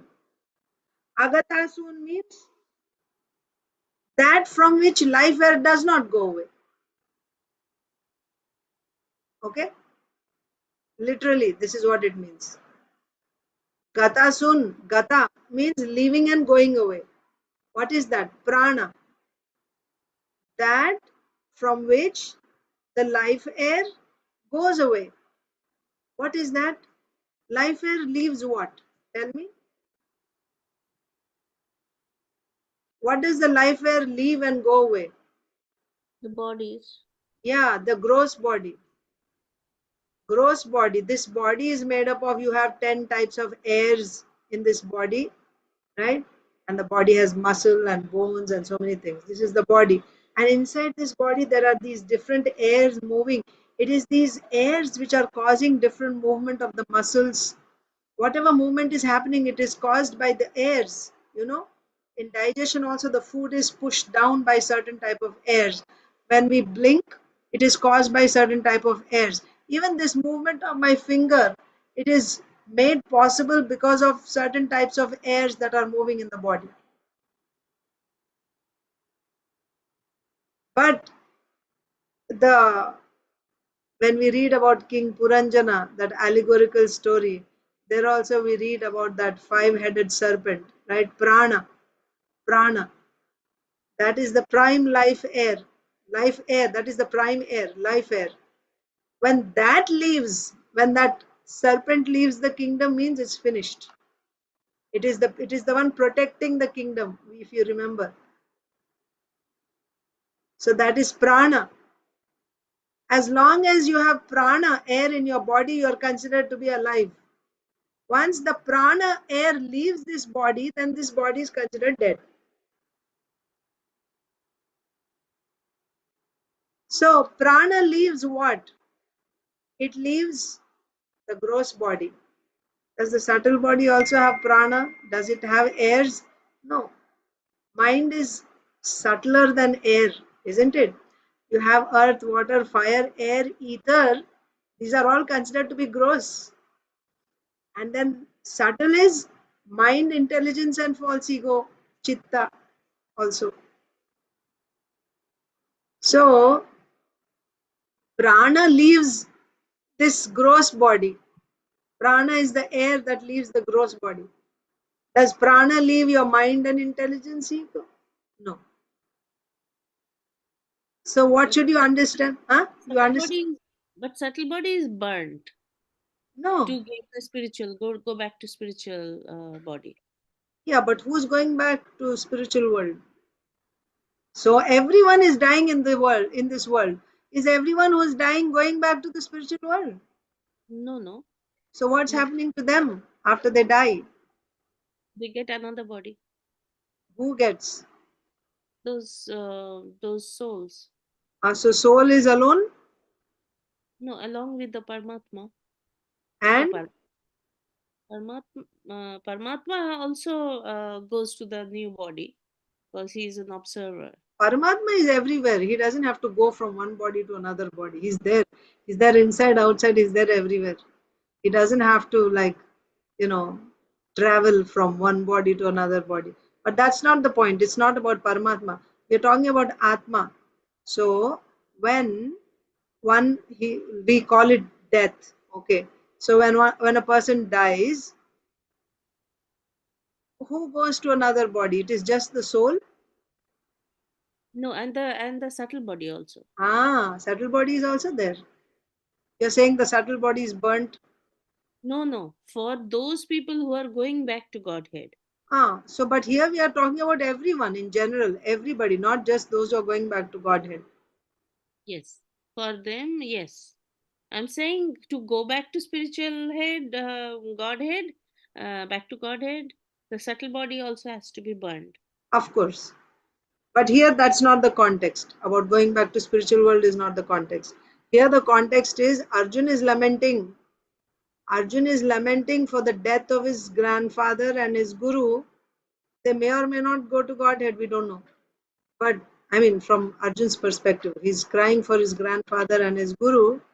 So the point is, what are you crying for? You're crying for the body, his body, grandfather's body. No learned man will cry for the body. Okay?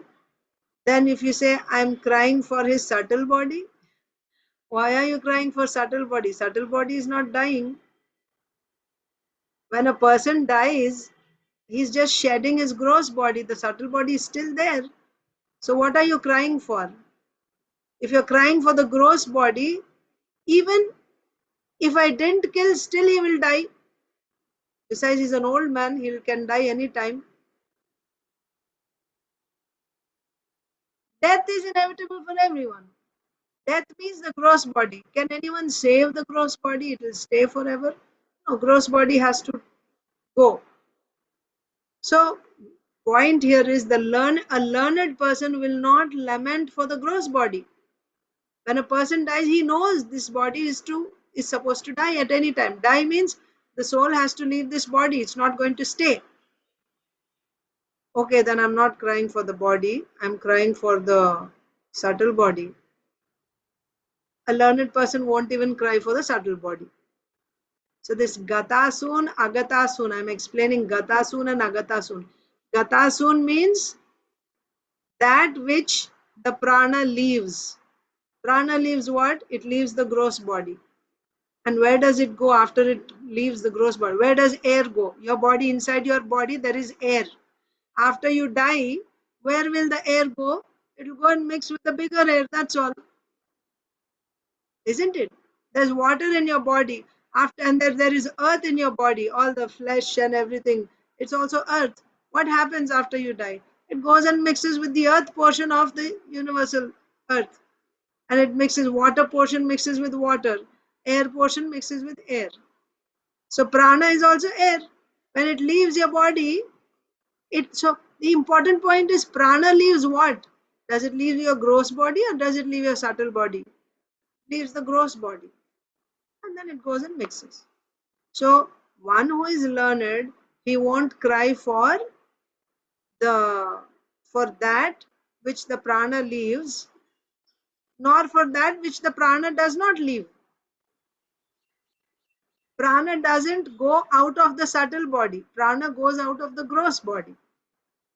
A learned person will not cry either for the gross body from which prana leaves, nor for the subtle body from which prana does not leave. So it's a, how to say, it's a poetic way of saying, right? That Gatasun, Agatasun. Krishna speaking is the greatest speaker. So, Gatasun, Agatasun. One who is Pandita, he will not lament for that from which prana goes, nor does he lament for that from which prana does not go. In other words, he doesn't lament for the gross body nor for the subtle body. That we should understand. This is according to Srila Vishwanath Chakravarti Thakur's commentary. Gatasu Nagata. So that was the previous verse. Today's verse is next, 12th verse. But 11th verse is Ashocyan Annashocastvam Pragyavadamsha Bhashase Gatasun Agatasuncha Nanu Shochanti Panditaha. So Gatasun Agatasun. What does that tell you? So now the next verse is continuing from there. That means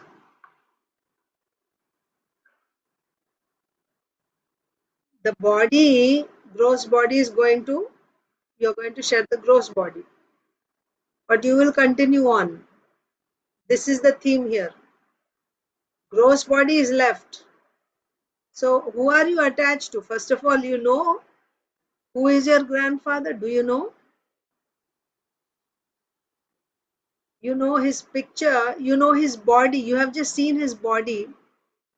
And body means senses, his speech, right? His body, his speech. What else? That is my grandfather to me. That means I've just seen his body. Have I seen him? Who is he? He's a spirit soul. Have I seen him? Who he is? I've never seen him. So to me, my grandfather means this body. So this type of understanding is not the understanding of a learned person.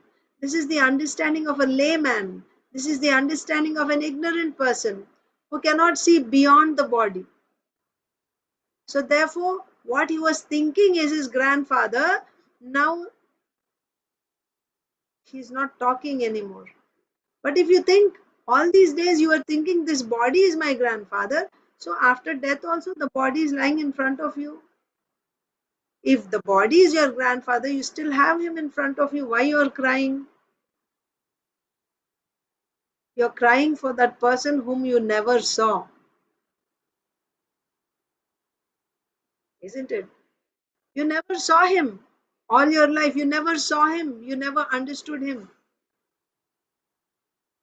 And now you're crying for that person.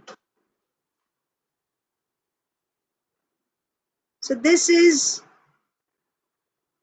you're crying for that person means who are you crying for? You're crying for that body. That body is not talking and moving anymore. Because my understanding is he is this gross body. This type of understanding is not the understanding of a learned person. That is the point. And the other point, just keep it on the side for now about the subtle body. So now the next verse that Krishna is saying, Natvevaham jatu nasam natvam neme janadipaha na chaiva na bhavishyamaha sarve vayam atah param. So that person who you never saw, he is the real person.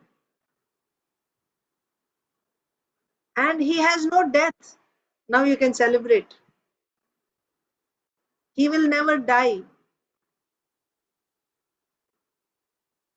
Do you know? There was never a time when he did not exist. He may not be in front of your eyes the way you know him. Because what you know about him is your ignorance. You're thinking that body is him. The body went away. But he, the way he was there in front of your eyes, he's still there now. He's just in a different place, in a different form. And he was there before you knew him also. Same with you. It's not that now you're there and then you're going to die and then you don't know what will happen afterwards. Who will take care of my children, my family members after I die? I cry. But I was there, they were there before you came also. They will be there after you go also.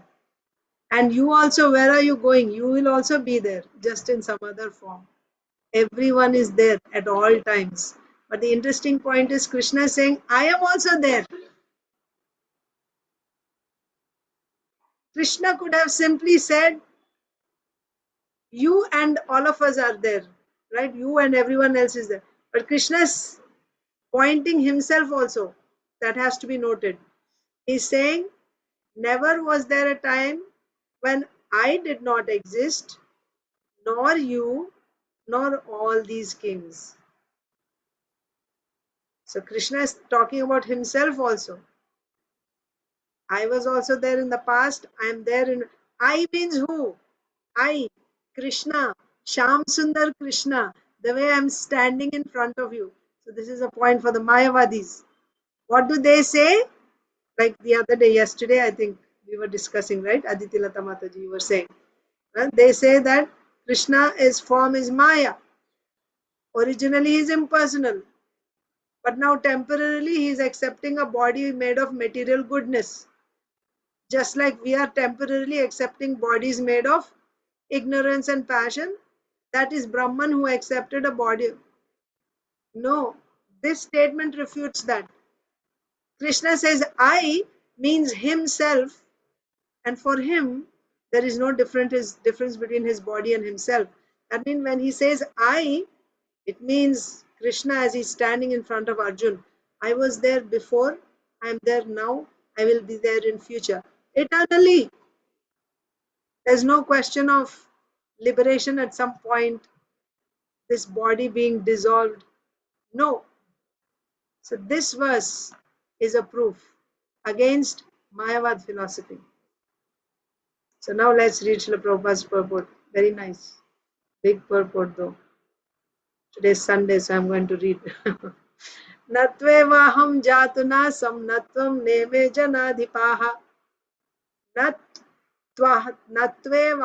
Natvu eva aham means I. Jatunasam means I don't get destroyed, right? I was absent. ऐसा कभी नहीं है, right? There was never a time when I was not there.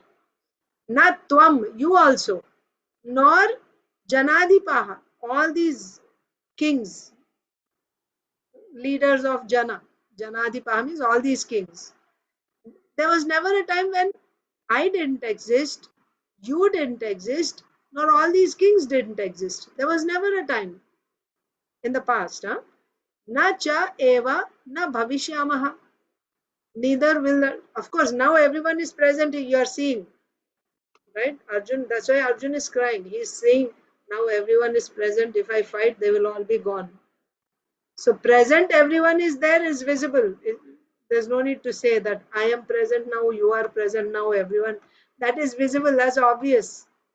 What is not obvious is in the past, before their birth, Did they exist? Krishna is saying yes. I was there, you were there, all of them were there. That means there was never a time when everyone didn't exist. Everyone exists in all phases of time. There's no question of non-existence for anyone. I, you, and all these kings. And also in future. So past they were there, and na chaiva na bhavishyamaha, in future also. Sarve vayam atah param. So, never was there a time when I did not exist, nor you, nor all these kings, nor in the future shall any of us cease to be. Purport. In the Vedas, in the Katha Upanishad, as well as in the Shvetashvatara Upanishad, it is said that the Supreme Personality of Godhead is the maintainer of innumerable living entities in terms of their different situations, according to individual work and reaction of work. So, Nityo Nityanam Chetanas Chetanana means he is the one who is maintaining all the living entities. That Supreme Personality of Godhead is also, by his plenary portions, alive in the heart of every living entity. He is maintaining, and that Lord who is the maintainer, he is also a living entity. Everyone else is also a living entity, but he is the maintainer, whereas everyone else is maintained by him. And he is also there as Paramatma in the hearts of all these living entities. Only saintly persons who can see within and without the same Supreme Lord can actually attain to perfect and eternal peace. If you remember, Parikshit Maharaj was saying, please tell me about Krishna's pastimes. This is text 7, 10:17. He said he's present inside and outside. And here it is said, who sees? Only saintly persons who can see the Lord inside and outside, they can attain perfect and eternal peace. This is Katha Upanishad. Nityo nityanam chetanas chetananam eko bahunam yo vidadhati kaman tamatmastam yenu pashyanti dhiras tesham shanti shashwati netaresham. The same Vedic truth given to Arjun is given to all persons in the world who pose themselves as very learned but factually have but a poor fund of knowledge. The Lord says clearly that he himself, Arjun, and all the kings who are assembled on the battlefield are eternally individual beings, and that the Lord is eternally the maintainer of the individual living entities, both in their conditioned and in their liberated situations. So his position is different from everyone else's. That's why he says, I, you, and all these kings. Because he's also a living being, but he is of a different. If he's one amongst them, there was no need to mention him as a separate category, isn't it? But him, Arjun, and everyone else. So he's putting himself in a separate category because he's the maintainer. He's the maintainer of everyone else, both in conditioned and liberated situations. The Supreme Personality of Godhead is the supreme individual person, and Arjun, the Lord's eternal associate, and all the kings assembled there are individual eternal persons. So Arjun's position is his eternal associate, right? Nitya Siddha. Krishna is Krishna, Bhagavan, and all the others are living entities. It is not that they did not exist as individuals in the past, and it is not that they will not remain eternal persons. Their individuality existed in the past, and their individuality will continue in the future without interruption. This is also important.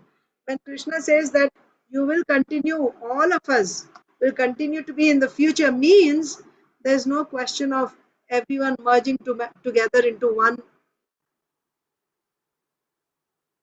uh, you know one form or one formless existence, Brahman. No. Each one of them is going to exist in future as an individual. This is also a proof against Mayavad philosophy that in the end, everyone will just merge into one. No. Everyone is an individual. Right? Their individuality existed in the past and their individuality will continue in the future without interruption. Therefore, there is no cause for lamentation for anyone. Now, hear the Mayavad philosophy. The Mayavadi theory that after liberation, the individual soul separated by the covering of Maya or illusion. Okay? So it's like something like you have a sky. Now you have 100 pots.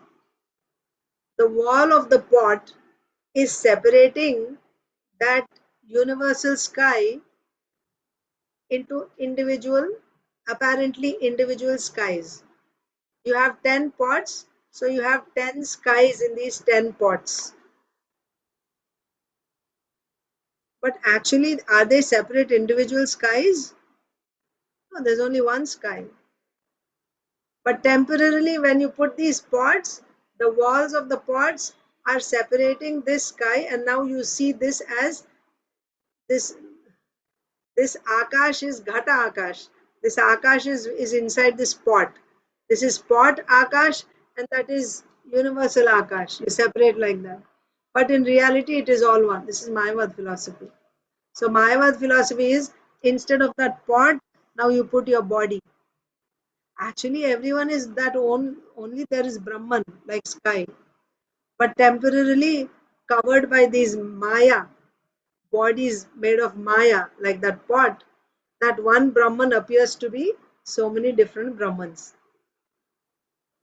But that's not reality. As soon as you break the pot, once again it is all one sky. So as soon as the body is destroyed means you overcome Maya, then it is all that Brahman. That's their philosophy. So this is Mayavad theory. So now let's read the purport. The Mayavad theory that after liberation, so liberation means that you have broken that pot or broken that Maya. You have overcome Maya. So the Mayavad theory that after liberation, the individual soul, separated by the covering of Maya or illusion, will merge into the impersonal Brahman and lose its individual existence, is not supported herein by Lord Krishna, the Supreme Authority. How? Because Krishna says, you will eternally continue as individual. Right? So that Mayavad philosophy is not supported by Krishna in this verse. Nor is the theory that we only think of individuality in the conditioned state supported herein. Right? So according to the Mayavad theory, this individuality is there only as long as you're conditioned. In other words, you have so many skies only when there are so many pots. Isn't it? So similarly, you have individuality as long as you are in the conditioned state. Conditioned state means you'll have so many bodies, each body. When you have a body, conditioned state means you have to have a body. Subtle body, certainly, and then gross body on top of that. So as long as you are in the conditioned state, only then there is individuality. This is Mayavad theory. But this is not supported by this verse, because Krishna is saying your individuality continues in future also. That means even after liberation. Even after you're liberated, now you may be conditioned, but even after future means what? Eternally, even after liberation. So that Mayavad theory is not supported herein. That we think of individuality only in conditioned state, that is not supported by Krishna. Krishna clearly says herein that in the future also the individuality of the Lord and others, as it is confirmed in the Upanishads, will continue eternally. So the individuality continues eternally. This is confirmed in the Upanishads. This statement of Krishna's is authoritative because Krishna cannot be subject to illusion.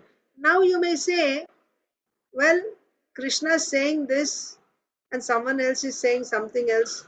Why we have to take Krishna's statement as authority? This is Krishna's statement. Why we have to take Krishna's statement as authority? Because Krishna that is why Krishna is also given as a separate category here. I, you, and all these kings, Krishna is saying. And Krishna is speaking. That's why the beginning of the purport is Nityo Nityanam Chetanas Chetanam. Nityanam, plural, of all the Nityas, I am the supreme Nitya. Chetanas Chetananam. Of all the conscious beings, I am the supremely conscious being. Eko Bahunam Yo Vidadhati Kaman. Of all the souls who are maintained, I am the maintainer. So his position is different from everyone else. Even though he is also conscious, like all of them. He is also eternal, like all of them. But he is the maintainer, everyone else is maintained. That's how he is different from others. So Krishna is speaking, he is the authority. His statement is authoritative. He is not subject to illusion. If individuality were not a fact, then Krishna would not have stressed it so much even for the future, isn't it? Krishna's whole point is everyone will continue to be individuals even in future. Why is stressing it so much for each person? If it is not a fact according to Mayavad theory, it is temporary. Why Krishna is stressing about it in future also? What was the need? And Krishna is no ordinary person. He is the authority. Why he would make such a statement? The Mayavadi may argue that the individuality spoken of by Krishna is not spiritual but material. That means same. As long as the pots are there, there is individuality. So Krishna is saying past, present and future. Now the Mayavadi will say this future is the future of the conditioned state, not after liberation. After this life, you get another body, then another body, and another body. Until the point of liberation, whatever future bodies you have, you'll have individuality.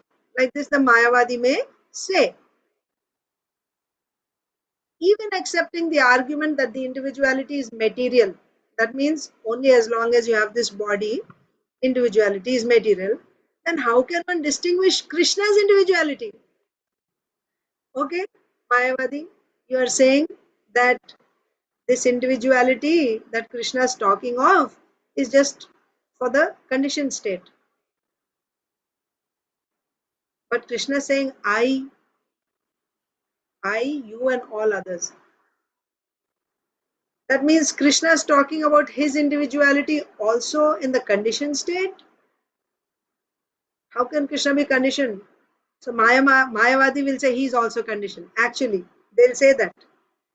Because they say Krishna's body is made of goodness, right? Material goodness. So they'll say, yeah, he's talking about his conditioned state. After liberation, there is no Krishna, there is no Vishnu. Everyone is there's just only Brahman, nothing else. That's what they will say.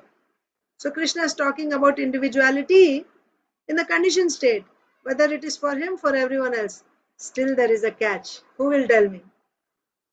If you say that Krishna is talking of individuality in the conditioned state only, not after liberation, and Krishna is saying about his individuality also, Mayavadi will say, yeah, Krishna's body is also material. When there is liberation, Krishna's body also will not exist. So the individuality which Krishna is talking about, my individuality, your individuality, everyone's individuality in future, it only refers to the conditioned state until liberation. How will you refute this point from this verse?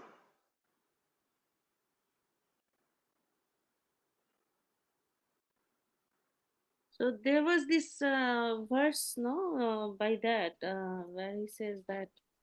Um, No need of verse. It's a logic here. Logic. oh, because we are bonded, we have to take birth, and when we take rebirth, we forget about our past.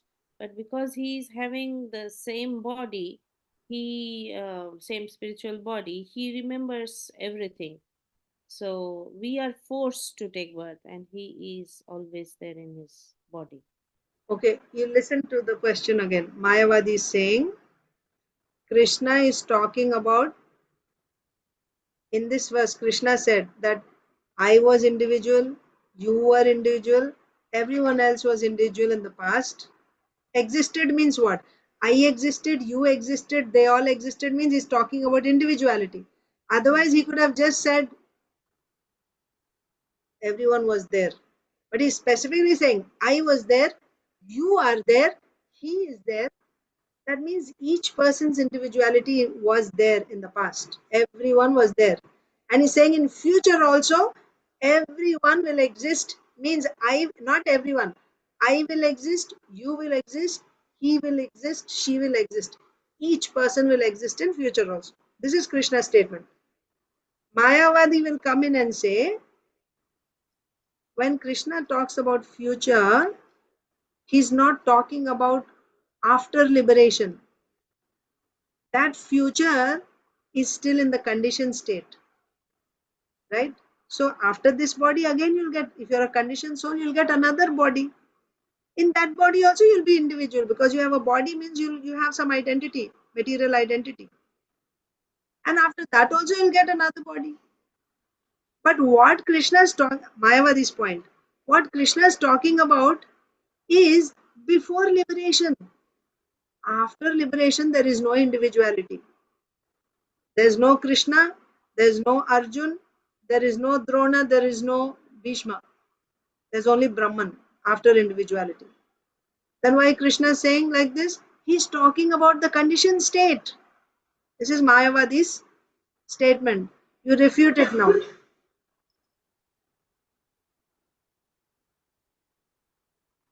With logic. No need to quote any verses. So, first of all, my main point is wrong itself, because in the liberated state, also when you are not the liberated state, in the bonded stage, also we have individuality, but we have different forms. So when we are taking another form, of material form, another material form, then we do not remember our existence before. Whereas Krishna, No. He is accepting it. okay. Mayavadi is So accepting. after liberation, you are asking. After liberation, His point is this. Mayavadi's point is that this individuality that Krishna is talking about, that he says, right, in future also we will remain individuals. Mayavadi is saying that future that Krishna is talking about is not after liberation. That means after liberation there is no individuality, he is saying. Whatever Krishna said in future also we will all exist. Krishna is talking about the conditioned state.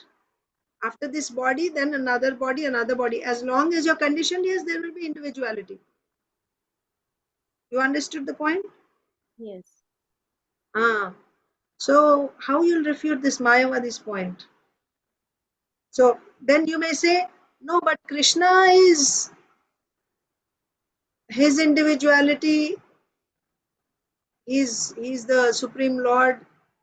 So he will be, so you are saying that Krishna's body is, he's not changing body.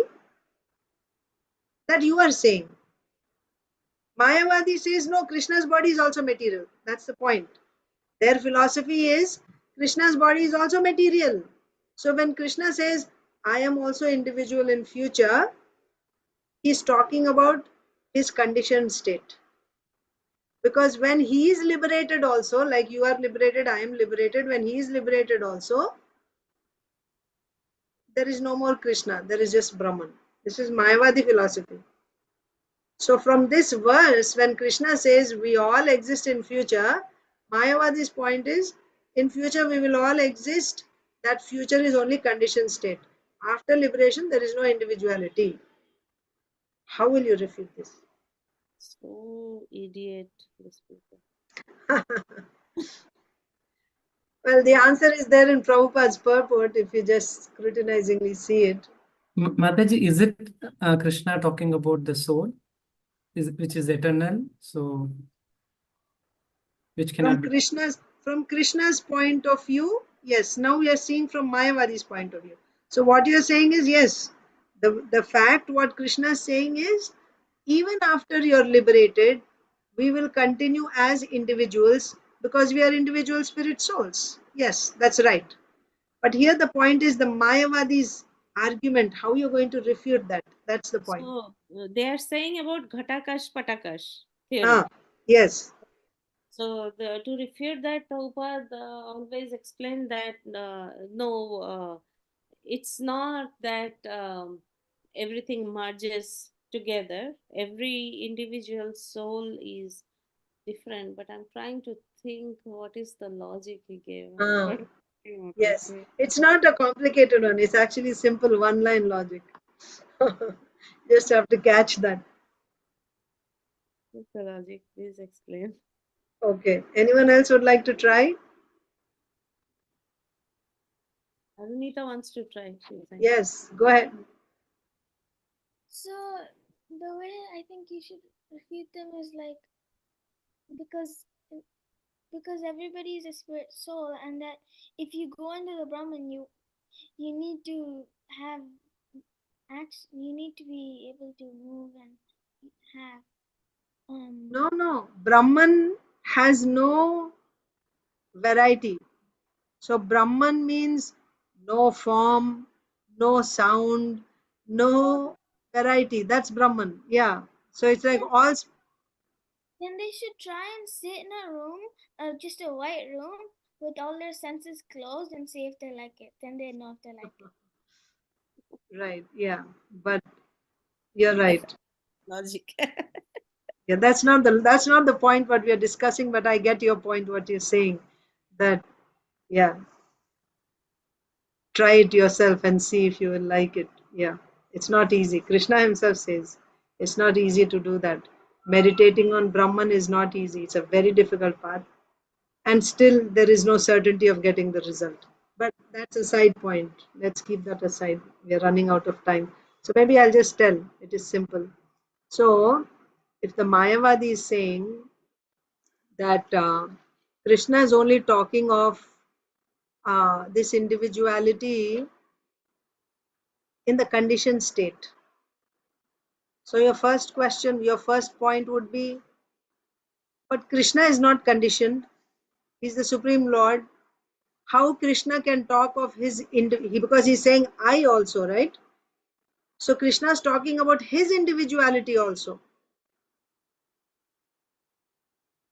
So how can Krishna have material individuality or conditioned state individuality? He's the Supreme Lord. So they won't accept it. They will say Krishna's body is also material. That's Advaita philosophy. His body is made of goodness, our body is made of passion and ignorance, but it is all material. That's what they'll say. Okay, his body is material, we are material. He is conditioned, we are conditioned. Then what is the authority of his words? What is the authority of Bhagavad Gita? If the teacher and student is the same, what is the meaning of the teacher speaking and the students learning from him? What is the authority of Bhagavad Gita? Why we have to accept Bhagavad Gita? If he is also a conditioned person, we are also conditioned, he is material, we are material, then what is the value of Bhagavad Gita? What is the value of even discussing this verse here? You got the point? Yes. So there's no more point in discussing Bhagavad Gita. My dear Mayavadi, you're talking about Bhagavad Gita. There's no value in Bhagavad Gita. He cannot be, if he is also conditioned, how he can speak Bhagavad Gita? What is his authority in speaking Bhagavad Gita? So his individuality cannot be conditioned if you're saying his individuality is conditioned. Because if his individuality is conditioned means there's no meaning to Bhagavad Gita anymore. Then finally, if you say, okay, we accept his individuality because we have to accept Bhagavad Gita, this is the authority, it's Upanishad, Gita Upanishad, right? They cannot just push away Upanishads like that. That is the Vedas, the authority, Upanishad. So, okay, they accept Bhagavad Gita as authority, and Bhagavad Gita as authority, and Krishna speaking his words. So, okay, we accept Krishna's individuality, but we don't accept others. But Krishna's putting himself, you, and everyone. He's talking about everyone's individuality. Means what? Certainly, he's talking about individuality after liberation also. At all times, whether in the conditioned state or liberated state, before and after, at all times, everyone is individual. That's why when he said I, he also said you, he also said him and everyone else. So when he's talking about himself, obviously he's talking about eternal spiritual individuality, and along with himself he's putting Arjun and everyone else also. So everyone's individuality is talking about spiritual individuality, not on material platform. So we'll just finish the purport and I'll end. I'll just read the rest of the purport. So even accepting the argument that the individuality is material, as the Mayavadi is saying, then how can one distinguish Krishna's individuality? Krishna affirms his individuality in the past and confirms his individuality in the future also. He has confirmed his individuality in many ways. An impersonal Brahman has been declared to be subordinate to him. Yes, later on it will come Brahmanohi Pratishtaham. Impersonal Brahman is subordinate to Krishna. Krishna has maintained spiritual individuality all along.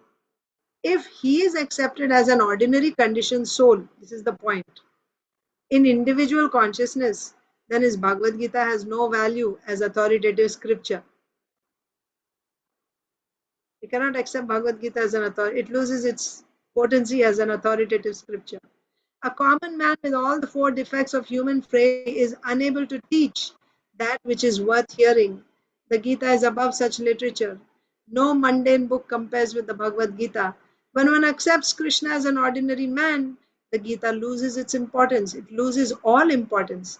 The Mayavadi argues that the plurality mentioned in this verse, right? All these kings, the plurality mentioned in this verse is conventional and that it refers to the body.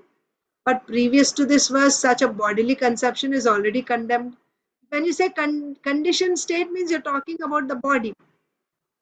But just before this, Krishna said, a learned person will not lament for the body. He's not interested in the body. After saying that, why again now he will say this individuality is for the bodies? That it has already been established that a learned person will not think on the bodily platform. And now Krishna will talk about individuality on the bodily platform. Is he crazy or what? After condemning the bodily conception of the living entities, how was it possible for Krishna to place a conventional proposition on the body again? Therefore, individuality is maintained on spiritual grounds and is thus confirmed by great acharyas like Sri Ramanujacharya and others. By the way, today is Sri Ramanujacharya's appearance day. Individuality is maintained on spiritual grounds and is thus confirmed by great acharyas like Sri Ramanuja and others. It is clearly mentioned in many places in the Gita. This spiritual individuality is understood by those who are devotees of the Lord. That's the point. Who will understand? By your speculation, by your word jugglery, you won't understand the topics of Gita. This spiritual individuality is understood by those who are devotees of the Lord. Those who are envious of Krishna as the Supreme Personality of Godhead have no bona fide access to the great literature. The non-devotee's approach to the teachings of the Gita is something like that of a bee licking on the bottle of honey. So you want to taste the honey, you get the bottle and you keep licking the bottle. Are you going to taste the sweetness of honey? Never, not in a million years. If you want to taste, what should you do? Open the lid or get someone who knows how to open the lid. Get it opened by someone and then you put the honey in your mouth. Then you'll taste, not by licking the bottle. So if you don't take to devotional service and if you're trying to understand Gita, it's like licking the bottle of honey and trying to taste honey. You will never ever taste it. One cannot have a taste of honey unless one opens the bottle. Similarly, the mysticism of the Bhagavad Gita can be understood only by devotees and no one else can taste it, as it is stated in the 4th chapter of the book.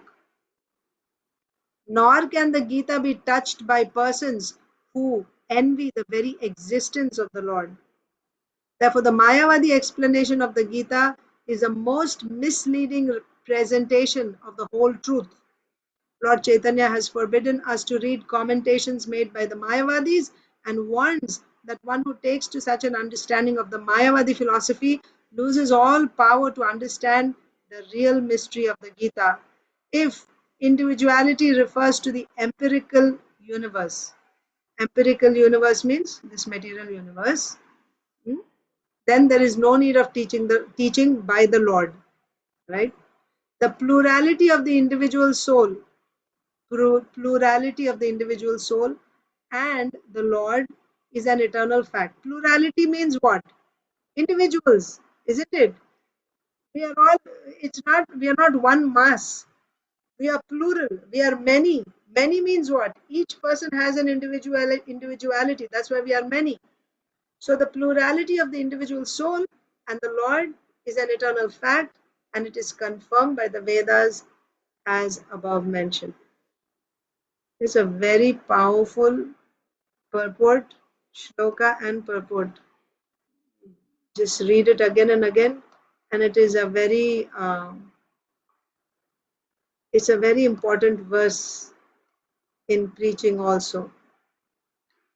I know it's past time. I'll just read one paragraph of Srila Prabhupada Leelamrita. A.C. Bhaktivedanta Swami Maharaj, whom everyone knew and respected in Vrindavan as a distinguished scholar and devotee, who had an open invitation to see the Vice President of India and many other notables, now had a face starkly that he had not one friend of stature in the United States. So this is right after that David, right? He attacked Srila Prabhupada being under the influence of drugs, LSD, and Srila Prabhupada literally ran out of the building and he's on the streets. So such an exalted, important personality, now he had not one friend of stature in the United States. Suddenly he was as homeless as any derelict on the street. In fact, many of them with their long-time berths in flop houses were more secure than he. They were ruined but settled. The Bowery could be a chaotic hell if you weren't on a very purposeful errand, going directly to the store or back to your place.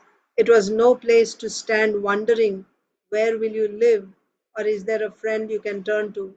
He wasn't on his way to Chinatown to shop, nor was he taking a little stroll, soon to return to the shelter of the loft. If he couldn't go to the loft, he had no place. So we will continue tomorrow. Dear devotees, Mataji, thank you. Ah, Mataji, the Bhagavad Gita which we were reading, similar to that, we had that in Bhagavatam when this explanation was given by Yamraj, by Dharmraj. He came as a little boy. about individuality of the soul. No, that What is the point, Mataji, that was explained by Yamaraj? the Dharmraj, which he came and he said that we are individual. Yes, individuality of the soul. We are individual soul.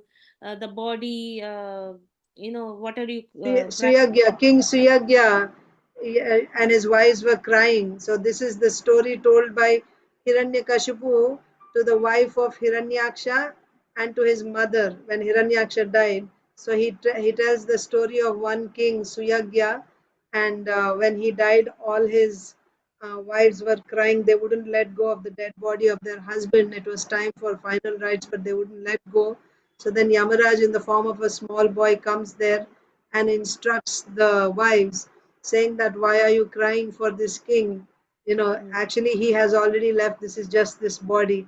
So he's giving instructions. That's the one you're telling. Exactly the same points, like the why are you lamenting? Because if you're lamenting for the body, then the body is still here. If you're lamenting for the soul, then the soul is still existing. Very nice, Mataji. You have nicely connect different points. My brain only works that way. That's nice. Let me see. Maybe. I mean, if anyone needs to go, please feel free to go. I'm just going to look for that. Canto 7.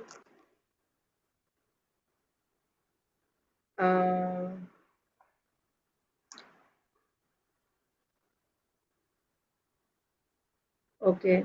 Hiranyakashipu, the king of plan to become immortal, terrorizes the universe. Well, I think second one.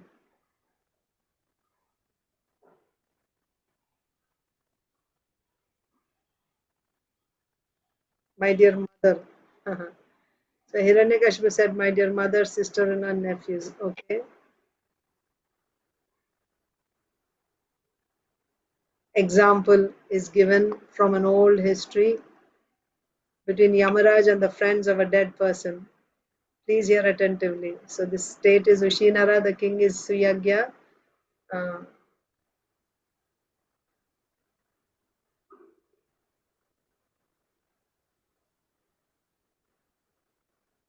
Sri Yamaraj said, alas, how amazing it is. These persons who are older than me have full experience that hundreds and thousands of living entities have taken birth and died.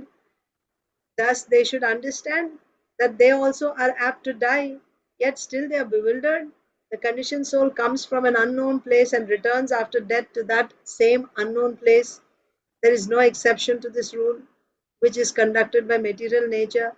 Knowing this, why do they uselessly lament? It is wonderful that these elderly women do not have a higher sense of life than we do. Indeed, we are most fortunate, for although we are children and have been left to struggle in material life, unprotected by father and mother, and although we are very weak, we have not been vanquished or eaten by ferocious animals. Thus, we have a firm belief that the Supreme Personality of Godhead, who has given us protection even in the womb of the mother, will protect us everywhere. The boy addressed the women here. O weak women, only by the will of the Supreme Personality of Godhead, who is never diminished, is the entire world created, maintained, and again annihilated. This is the verdict of the Vedic knowledge. This material creation, consisting of the moving and non moving, is exactly like his plaything. Being the Supreme Lord, he is completely competent to destroy and protect. 41 is the one. Every conditioned soul receives a different type of body according to his work, and when the engagement is finished, the body is finished. Although the spirit soul is situated in subtle and gross material bodies in different forms of life, he is not bound by them, for he is always understood to be completely different from the manifested body. He is different from the manifested body. Okay.